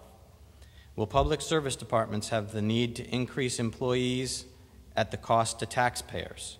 Will costly improvements to the roads be needed while tons of truckloads of materials and fill will be brought into the proposed site? Exactly what public health, safety, and cost items will be compromised by the proposed zoning variances being considered? Again, we wish to thank you for the representing concerned citizens of Milford. At this point, we are at your mercy and ask you, as was quoted by resident Edward Ramos at the last meeting, to thine own self be true. Most sincerely, Sal and Eileen Gonza, 80 Magnolia Road in Milford.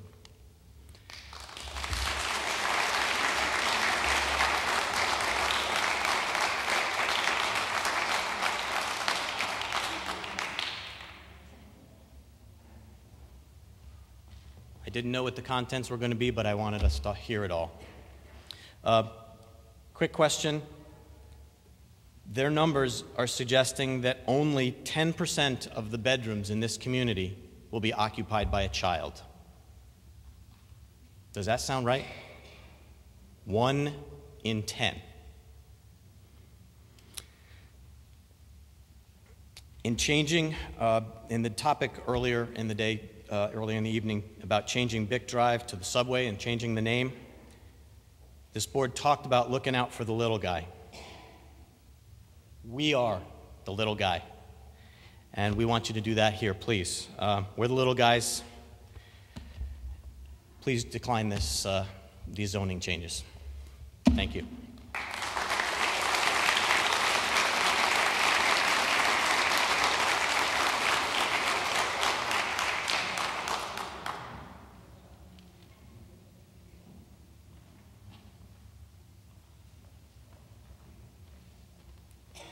Hi, my name is Nancy Boutros. I'm a taxpayer and homeowner in Milford on 91 West Rutland Road. Sorry, could you just get a little closer to the mic? We're having trouble hearing you. And could you spell your name and list your address?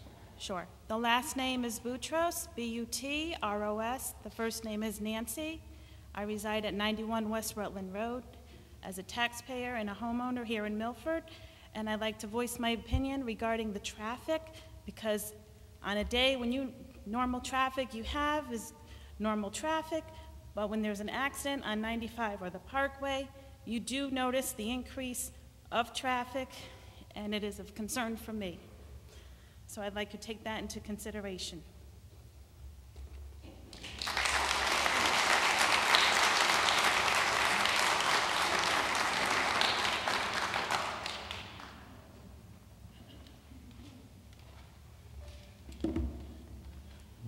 My name is Mark Neglia. I live at 21 Henry Albert Drive in Milford. For decades, tobacco companies told us cigarettes are perfectly safe. We have experts who say so. Well, to no one's surprise, that turned out not to be true. In fact, it was a downright lie. So we ask ourselves, why would seemingly serious, trustworthy people knowingly misrepresent the truth? Well, I think we all know the answer, because they were paid to. Paid by the unscrupulous trying to mislead you into accepting something that is good for them, but harmful to us. So now I'm at a planning and zoning meeting discussing the developer's plan to place a 3-story, 180-unit rental complex into the middle of a neighborhood full of single-family homes. They need to truck away 36,000 yards of soil to do it. But don't worry, they tell us, this won't increase traffic at all. Look, we have an expert who says so. Do they live here? Have they driven past the accidents on West Rutland caused by the narrow roadways and blind turns? I travel the intersection of Zion Hill and Rutland every single day. It's a deadly blind intersection. This road cannot handle any more volume. Do they have children who wait on the same busy street every morning, 6-year-olds standing by speeding cars? But you don't have to worry, they tell us. 180 rental units will only add a very few number of kids. Look, we have experts here who say so. So again, I ask myself, why would seemingly responsible experts make a claim so obviously false? I think we all know the answer. Please don't give the recommendations given by these well-paid experts any more consideration than they deserve. Please vote to keep our children safe from the effects of poorly planned development. Thank you.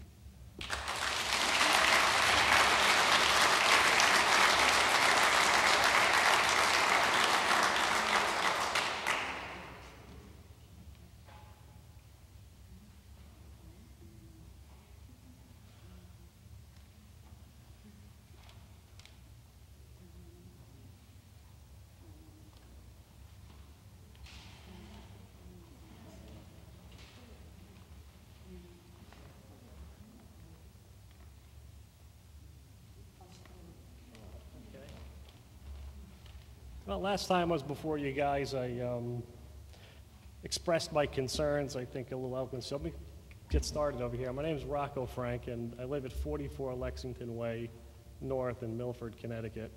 We are the development that's going to be just downhill of the proposed project.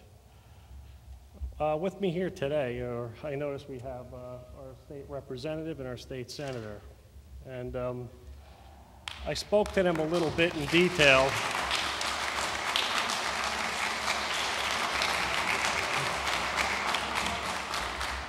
I spoke with them in a little bit in detail, more especially so Pam, who came out to my neighborhood and took a look at the sinkhole problem that we have there. With me today is my neighbor Joe, who is the victim of that particular sinkhole, and we were told that it was going to be up for review by the city engineer. This is Miss Palumbo who told me this when I went over to the city engineering office. She referred me to Gary, and Gary basically, I met his receptionist or his secretary, I'm not sure, nice lady who she was, but she told me to send him an email, so I sent him an email.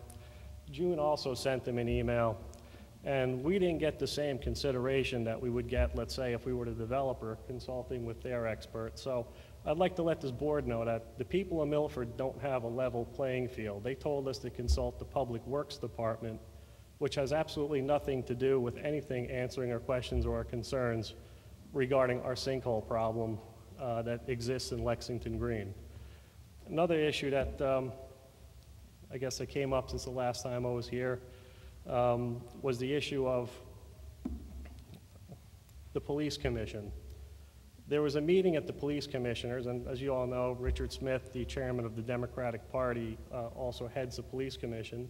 We were very pleased to find out that from a public safety point of view, the police commission unanimously voted this project down. So these are experts within their own right. They're not people just speaking their opinion from their own neighborhood views and whatnot.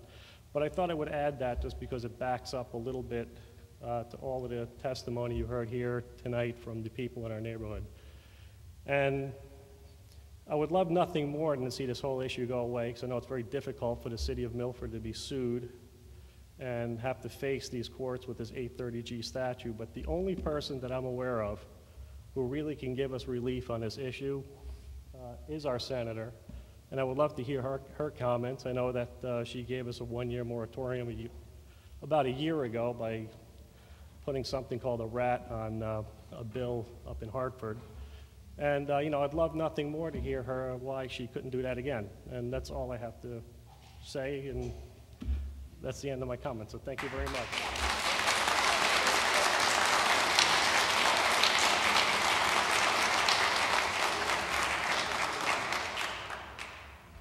Is there anyone else opposed to the application?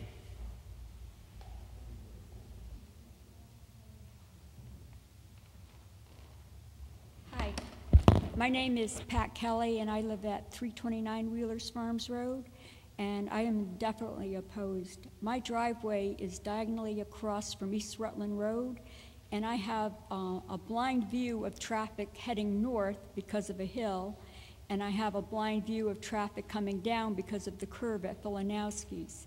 2 of my children have almost been killed on this road. And unfortunately, somebody else's 13-year-old son was hit on a bike right in front of my driveway. It is very dangerous. And I don't think adding more traffic to this area is a good idea at all. Another concern I have is in the past 5 years, 3 out of the last 5 years, the storm drains have totally failed on our street. And when I called Public Works with some current concerns, they suggested I clean the storm drains. And my neighbor and I went out and cleaned the storm drains, and the road's still flooded. And it washes out our property. It washes away our driveway. The road can't handle, the drains on the road can't handle more than 1.5 inches of rain per hour. It's just like a river going down our street. And the drainage isn't going to get better if the extreme weather continues, and there are no statistics that incorporate that when you plan for this kind of a project. I'd like you to take that into consideration, and please vote no.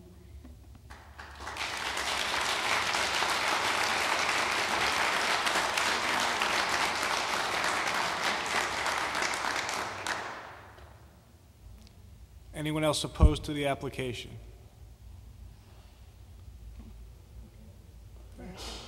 Well, with that being said, does the applicant want to take the rebuttal now, or do you want to wait until the next meeting? All right. And Mr. Sulkus, the next meeting is? July 7th. Give me 2 seconds. July 7th. Okay. The next meeting on this application is July 7th. If you are not going to stay for the remainder of the meeting, could you please exit quietly, because we have some more items on the agenda.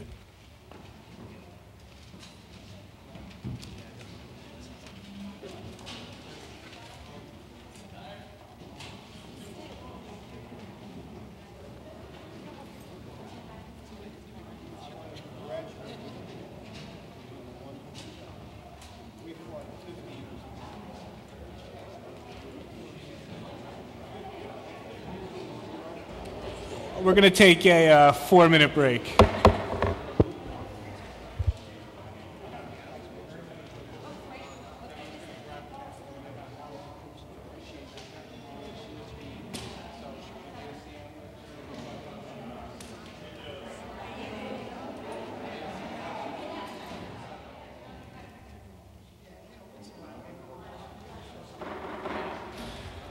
All right, we're back on the record. The next item on the agenda is public hearing 335 Meadowside Road. My understanding is Representative Rose submitted a letter via email, which everyone has received. I'm sure the applicant saw, and the record is closed, so we are up for discussion on this application. Any discussion?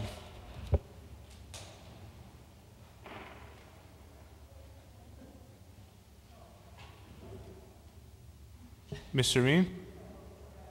I need to say for the record, I wasn't at this meeting, but I have been able to view it, so I can participate. You raise a good point. Was anyone else not at the meeting but saw the video?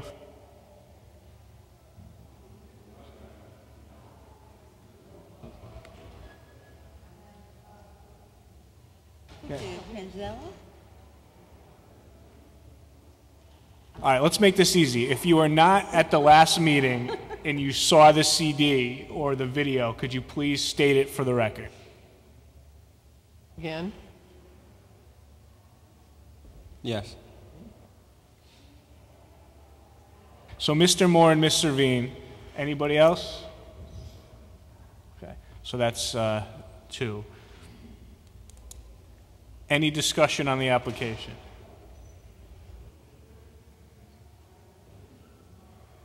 Mr. Quish.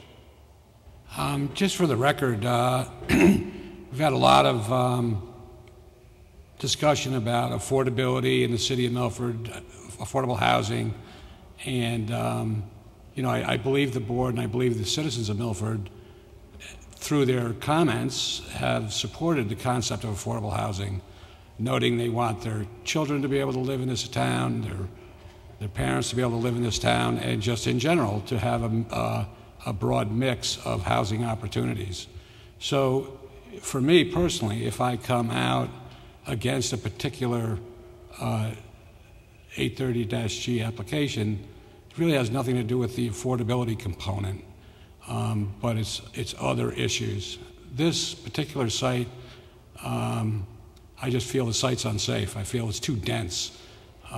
If it was 100% affordable, I still would be not in favor of having it go forward.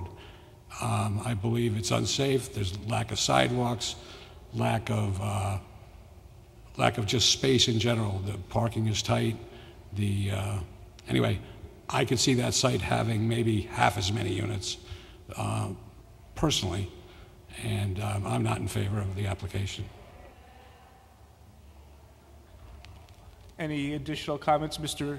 Nickel? Yeah, I feel about the same way. I don't think 830G was meant to affect the character, the appearance of a surrounding neighborhood. I don't believe that this is even helping the American dream, to have a house on a half-acre land with a two-car garage and 4 to 6 people, and then have a behemoth in my backyard. I clearly say that the public interest outweighs the need for this particular affordable housing. The density is unbelievable. I looked at the plan. You have like a 290-foot long driveway, which does not allow an emergency vehicle to turn around in it, and let alone back out without having probably an accident. So I agree with Mr. Quish, and I am not in favor of this. Thank you. Ms. Servine. I have several safety concerns myself. One priority would be because there are so many bedrooms that are proposed for this project, there certainly will be children, and I didn't see really any provision for the safety of children. There wasn't even a walkway where children could safely get from the back of the development to Meadowside, and that was a great concern for me. I also, was talked about the 2 buildings in the back, especially the units O and N, where there was a difficulty with egress and with parking, and that would be another serious safety issue for me. I don't think there was enough visitor parking as well. And along with that, the density would be another reason why I would be concerned. Thank you. Thank you. Mr. Quish. One thing I wanted to add is that the neighbors, I think, should have a reasonable expectation when they buy a house next to a single-family house that it's going to remain in that condition or something similar, and that there are a lot of neighbors that will be affected adversely. And I just don't think that that the 830G component here outweighs the better good of the neighborhood and the community overall. Thank you.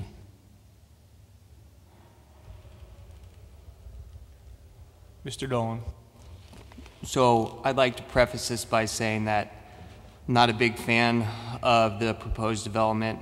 If it was up to me, I would vote it down if I had discretion, if I thought I had the discretion to do so. Somebody at the last meeting asked if I would want this in my backyard. The answer would be no, but my interpretation of 830G is that I don't have the discretion based on what was presented to turn it down. Therefore, I am going to vote in favor of it.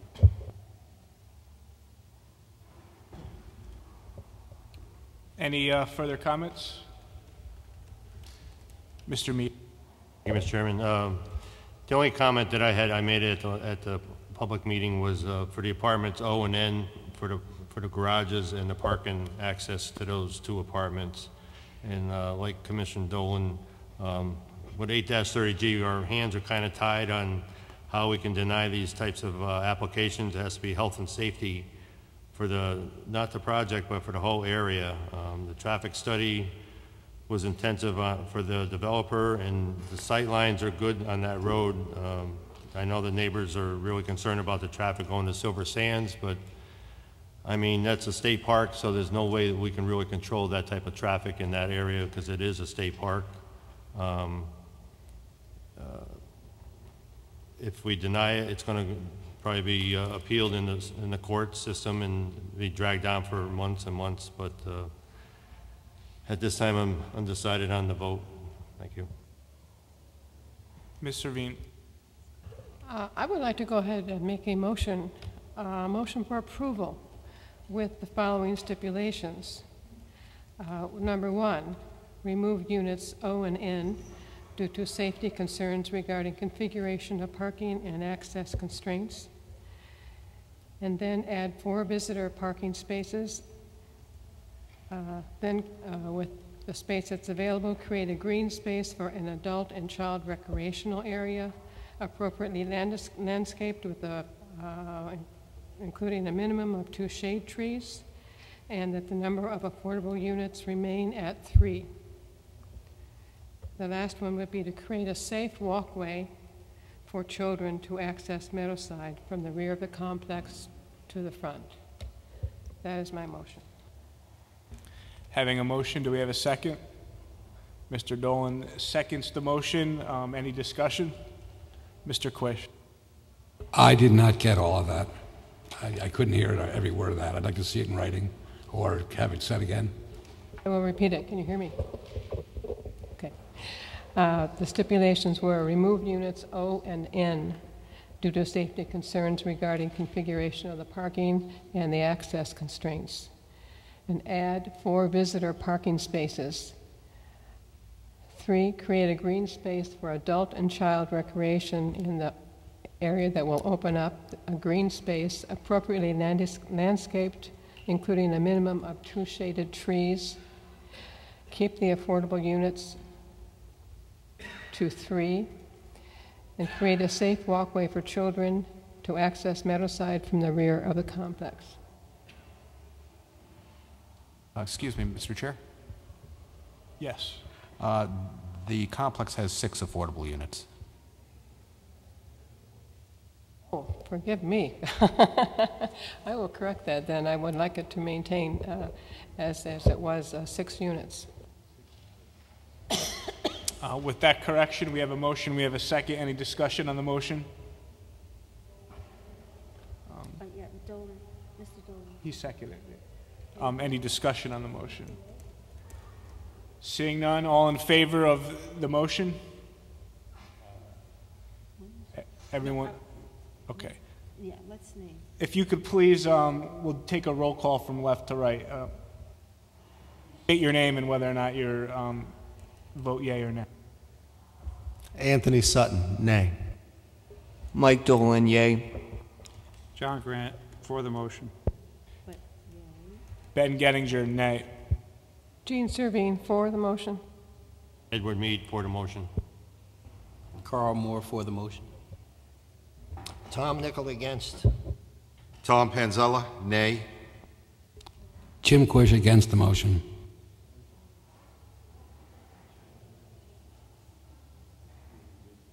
Okay, the clerk would like us to do this another way. If you're for the motion, please, I guess raise your hand. No, but if you're for the motion. For the motion. Yes. okay, so we have Dolan, Grant, Servine.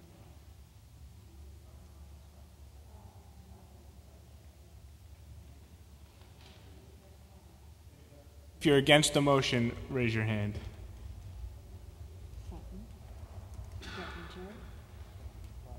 Nickel, I said it was 5. Panzella and Quish. 5 to 5, that's denied. So the motion fails 5 to 5.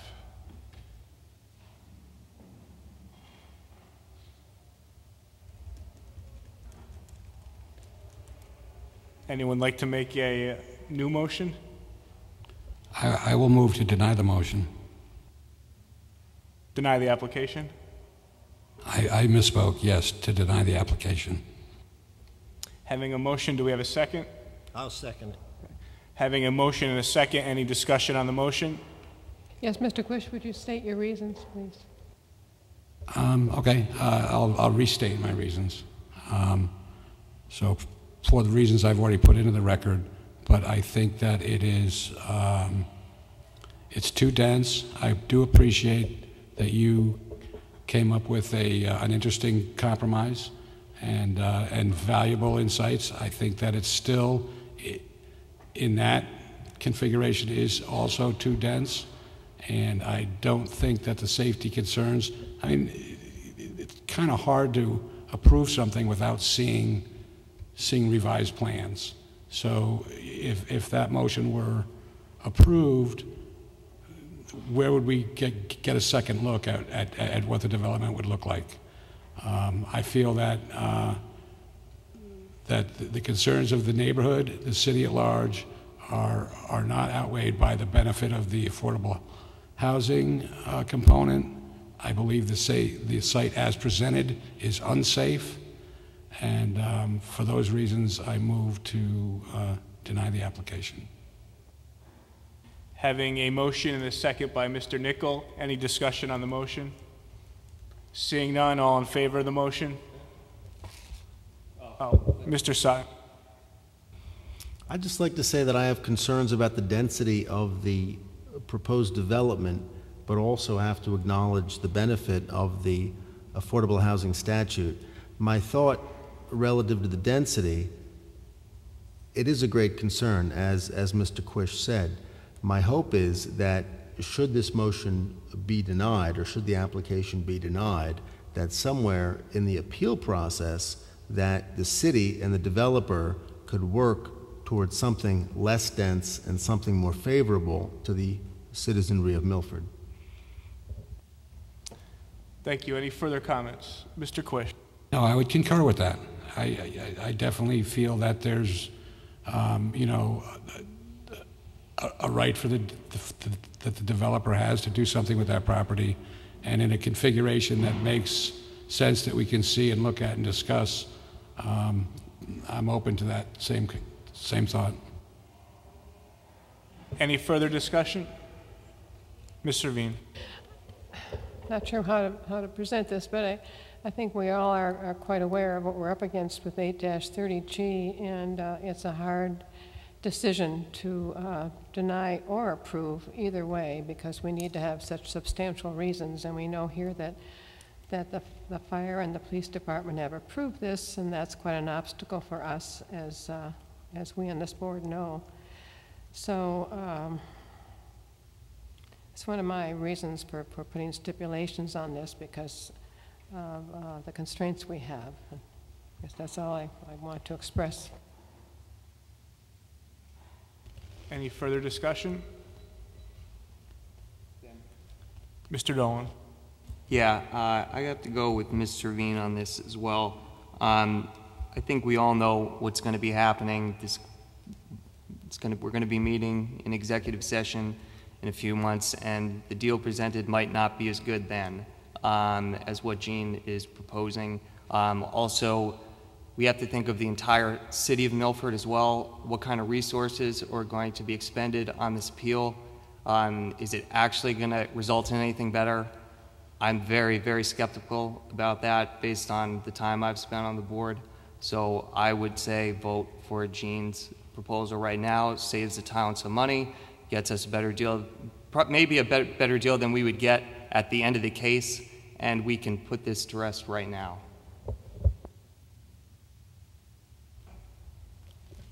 Mr. Quish.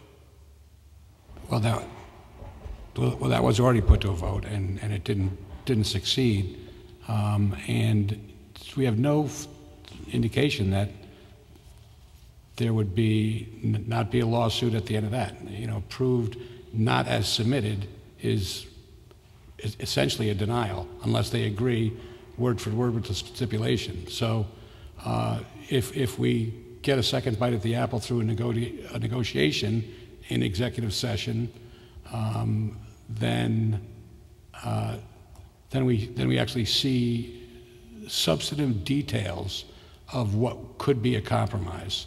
The compromise that Ms. Servine put forth, although well-intentioned, I think is just vague enough not to let me have any real confidence in it, and no real belief or reason to believe that the applicant would agree to that. So I think if we deny it, vote on this motion to deny, and see if down the road, I'm sure there'll be an appeal, and I'm sure there'll be some conversation. Any further discussion? Mr. Mead. Thank you, Mr. Chairman. I agree with Ms. Servine and Mr. Dolan. I'd rather have this a public negotiation right here so that the public sees what we can do for them here and make this project 2 apartments smaller and have some green space and put in sidewalks for kids. If not, if it goes to appeal, we're going to get the same thing that's on the paper now, and we all know that. So if we can't negotiate in public, why should we negotiate in closed doors and have the judge tell us that we have to accept what was presented in public all the time now?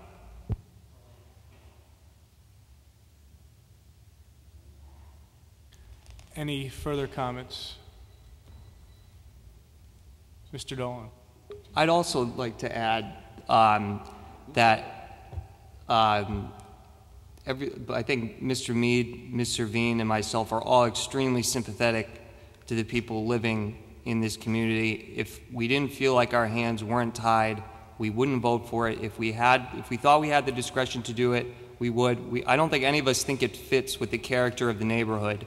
But I mean, I think that we have to follow 830G. I think if you guys want to change, which I think 830G has some serious flaws, and I really think you guys need to talk to your state legislators about it, because they're the ones that can make the changes. We can't.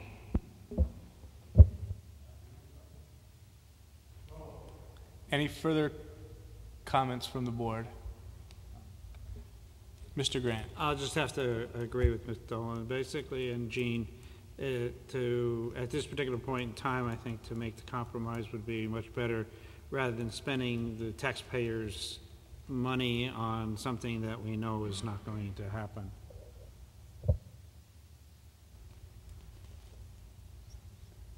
Any further comments? So we have a motion from Mr. Quish, a second from Mr. Nickel. Any discussion on that motion? All in favor of the motion? Motion to deny. 3. Against the motion? All right, well, it's again, okay. The motion's denied. So the motion's denied.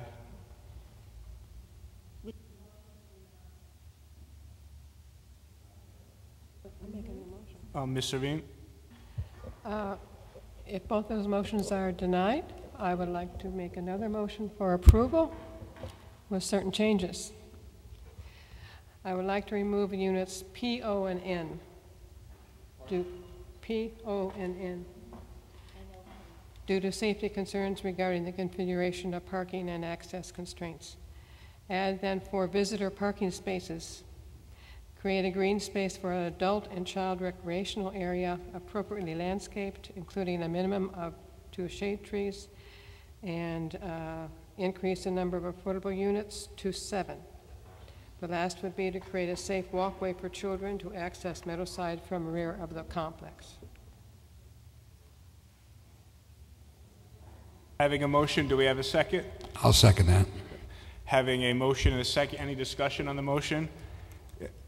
I think what we have here is highlighting the problem with the statute, and that is you have some people on the board that want to do what's obviously right for the citizens of Milford and what's right for the neighborhood, and then you have people that are conflicted with doing what the law requires, and it puts the board at a very tough position. I think Mr. Dolan made a very noble stance here. I believe he lives in the neighborhood. I live on Overlook Drive. I'm the closest to you guys. I mean, and I know this is not going to like get me any friends in the neighborhood, but I mean. But you know, and I think under the letter of the law and under the statute, Mr. Dolan's right. So you know, I'm certainly not going to let him go out on a limb and do what he believes is right under the law, knowing that you know, I probably should do the same thing. And I'm not saying that anyone that votes against it is doing anything against the law. There's probably some health and safety issues that are legitimate. But with that being said, I will support the new motion. I think, again, it's an absolute disaster for the people that live in the area. The question's always posed, would you want this in your neighborhood? No, I'd be just as upset. Do I think the law needs to be changed? Absolutely. Do I think people take advantage of the statute to get projects built? Absolutely. But at the end of the day, we have to follow the state law and the state statute as much as we hate doing it. And I don't think there's a member on this board that wants to vote in favor of this, but listening to Mr. Dolan's noble stance, you know, I have to follow his lead, and I will vote in favor of the amended application. Doesn't this go before the people again, or is this just yours? We don't get another public hearing on this. Sir, I'm sorry that... Making a decision, you voted 5-5 no. I don't know the law, but no was enough. Now you're saying that there's not going to be a discussion, the woman gets the vote, she made her proposal, that the other people in the neighborhood don't hear the proposal. Sir, we can't...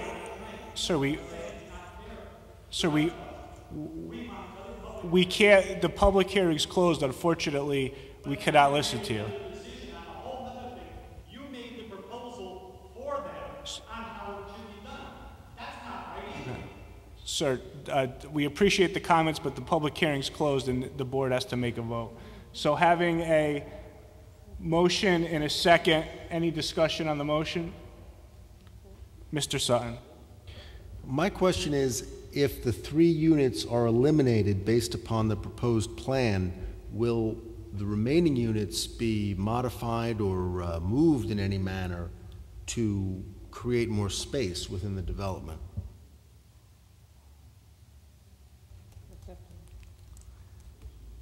Mr. Sulkus? If you look at the site plan, the site is pretty tight, and removing those units doesn't present much of an opportunity other than to move units forward or back. But with the requirement for the green space, you know, it's possible they may reconfigure it in some way to take advantage of having more green space. One of the things that I would do if the board passes this motion, and you know, if it's not appealed, is I would work with the developer to make sure that we have the best layout possible that would have the conditions that meet the conditions that the board puts on the site plan.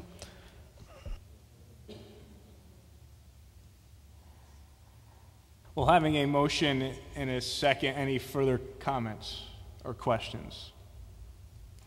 Mr. Quish.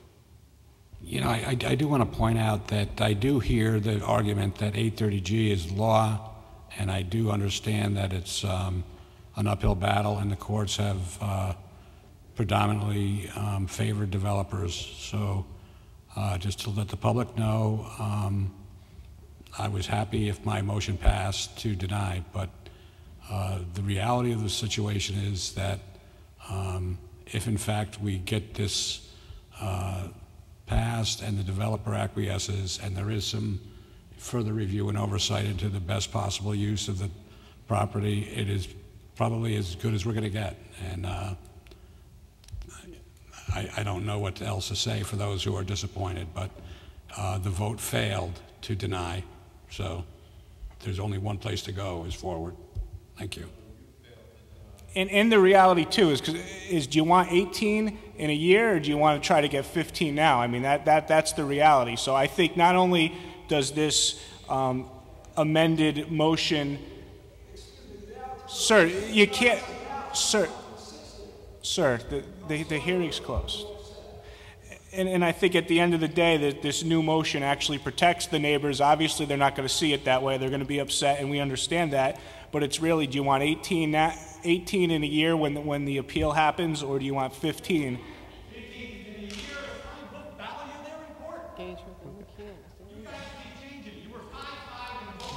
Well, having a motion, sir, you're going to have to be removed if you can't be silent. Having a motion and a second, any further discussion on the motion? Mr. Pinzeller? I sympathize with the neighbors, and I feel the same way. But you have to be able to realize that you have to get you have to be able to realize that this deal is going to be better than what you're going to get a year from now, because you're not going to get anything that's going to help you. So I've changed my mind, and I agree with Mr. Quish and Mr. Dolan and everybody. And I think, in the best interest of the neighbors, I'm going to vote in favor of Ms. Savine's. Having a motion and a second, any further discussion? Mr. Mead. I would just like to say that even though we're proposing taking off 3 apartments, it does not mean it's going to go. The developer still has a choice to appeal our decision of what we make tonight. If he appeals our decision, he can still go to court and ask for the 18 units that he's already proposing. If he accepts our decision tonight and goes with the 15, then there's only going to be 15 instead of 18 later on. If it helps the board, just to remind the board and the public, the city has never won an 830G appeal. We have lost every single one. Having any further discussion? Seeing none, all in favor of the motion? Anyone against? Motion passes.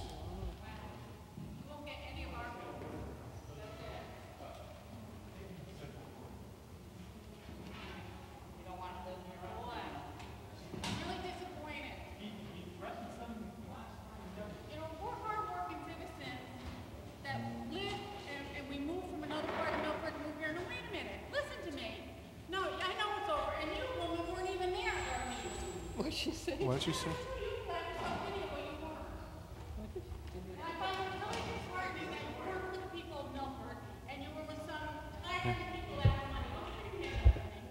You all failed at your job. I know you got a lot of them to do, and I know you have a pile that's set on you, but you failed your job. On less than an acre, you're going to stick something in there. That's my house behind. All right, sir, thank you. We understand your comments. We appreciate them, but we have to continue with our business.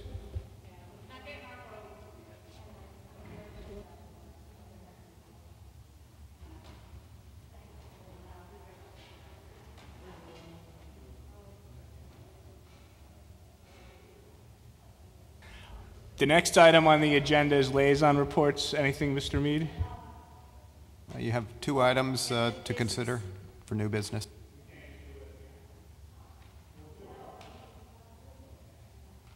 Item on the agenda. The next 2 items on the agenda are add-ons, and we need to take a vote to add on new business. It's a subdivision bond return for Meadows End Road, approved by Chris Saley, Public Works Director, and city acceptance of Divine Place as a city street, approved by Chris Saley, Public Works Director. Could I have a motion to add on to the agenda? Ms. Servine, could I have a second? Mr. Second. Grant, any discussion? All in favor of adding it on? Now, Mr. Sulkus, if you could please just explain the first one, and then we'll vote on that, and then the second one. Sure. We had a subdivision at 231, 235 Meadows End Road.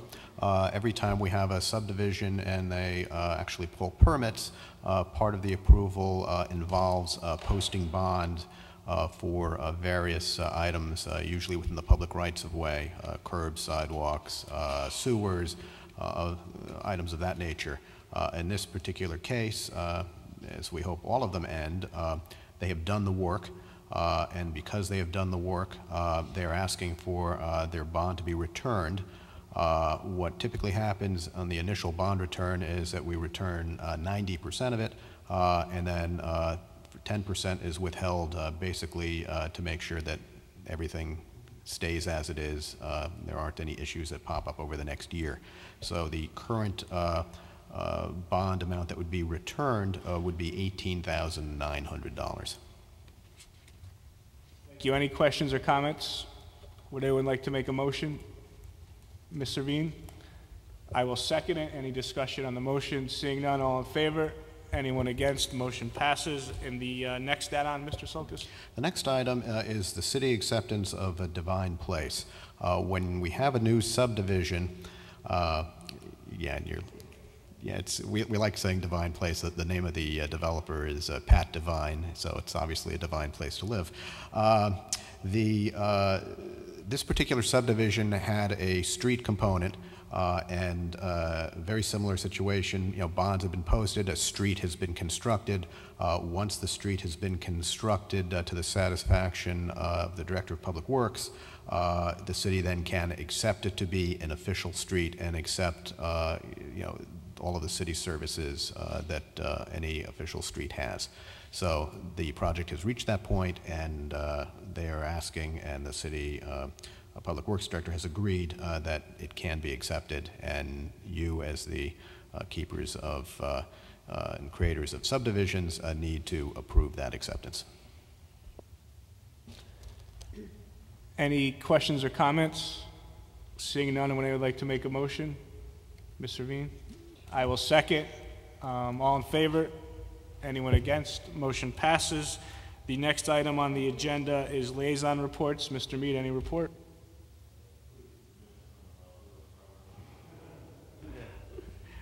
Next item on the agenda is Regulation Subcommittee. Mr. Grant? If you all notice, there's a spreadsheet in front of you with a number of items. These have all been reviewed by the committee over the last year or so. These are recommendations that we're making to the board.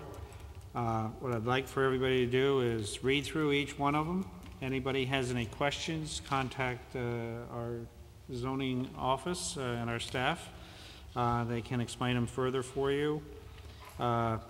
What I'd like is basically for you, I'll give you some time. Instead of looking at and trying to vote at these for the next meeting, wait until the second meeting. So basically look over them for a month. That should give you plenty of time to go through each one of them and come up with any questions or changes or anything that you'd like to propose. Thank you. Next item on the agenda is Chair's report. I have no report. Co-Chair, anything to report? Approval of minutes. Approval of minutes. The next item on the agenda is the approval of minutes. Anyone like to make a motion? Motion to approve. I second. All in favor? Anyone against? Motion passes. Last item on the agenda is staff report. Nothing this evening. Thank you. The meeting is adjourned.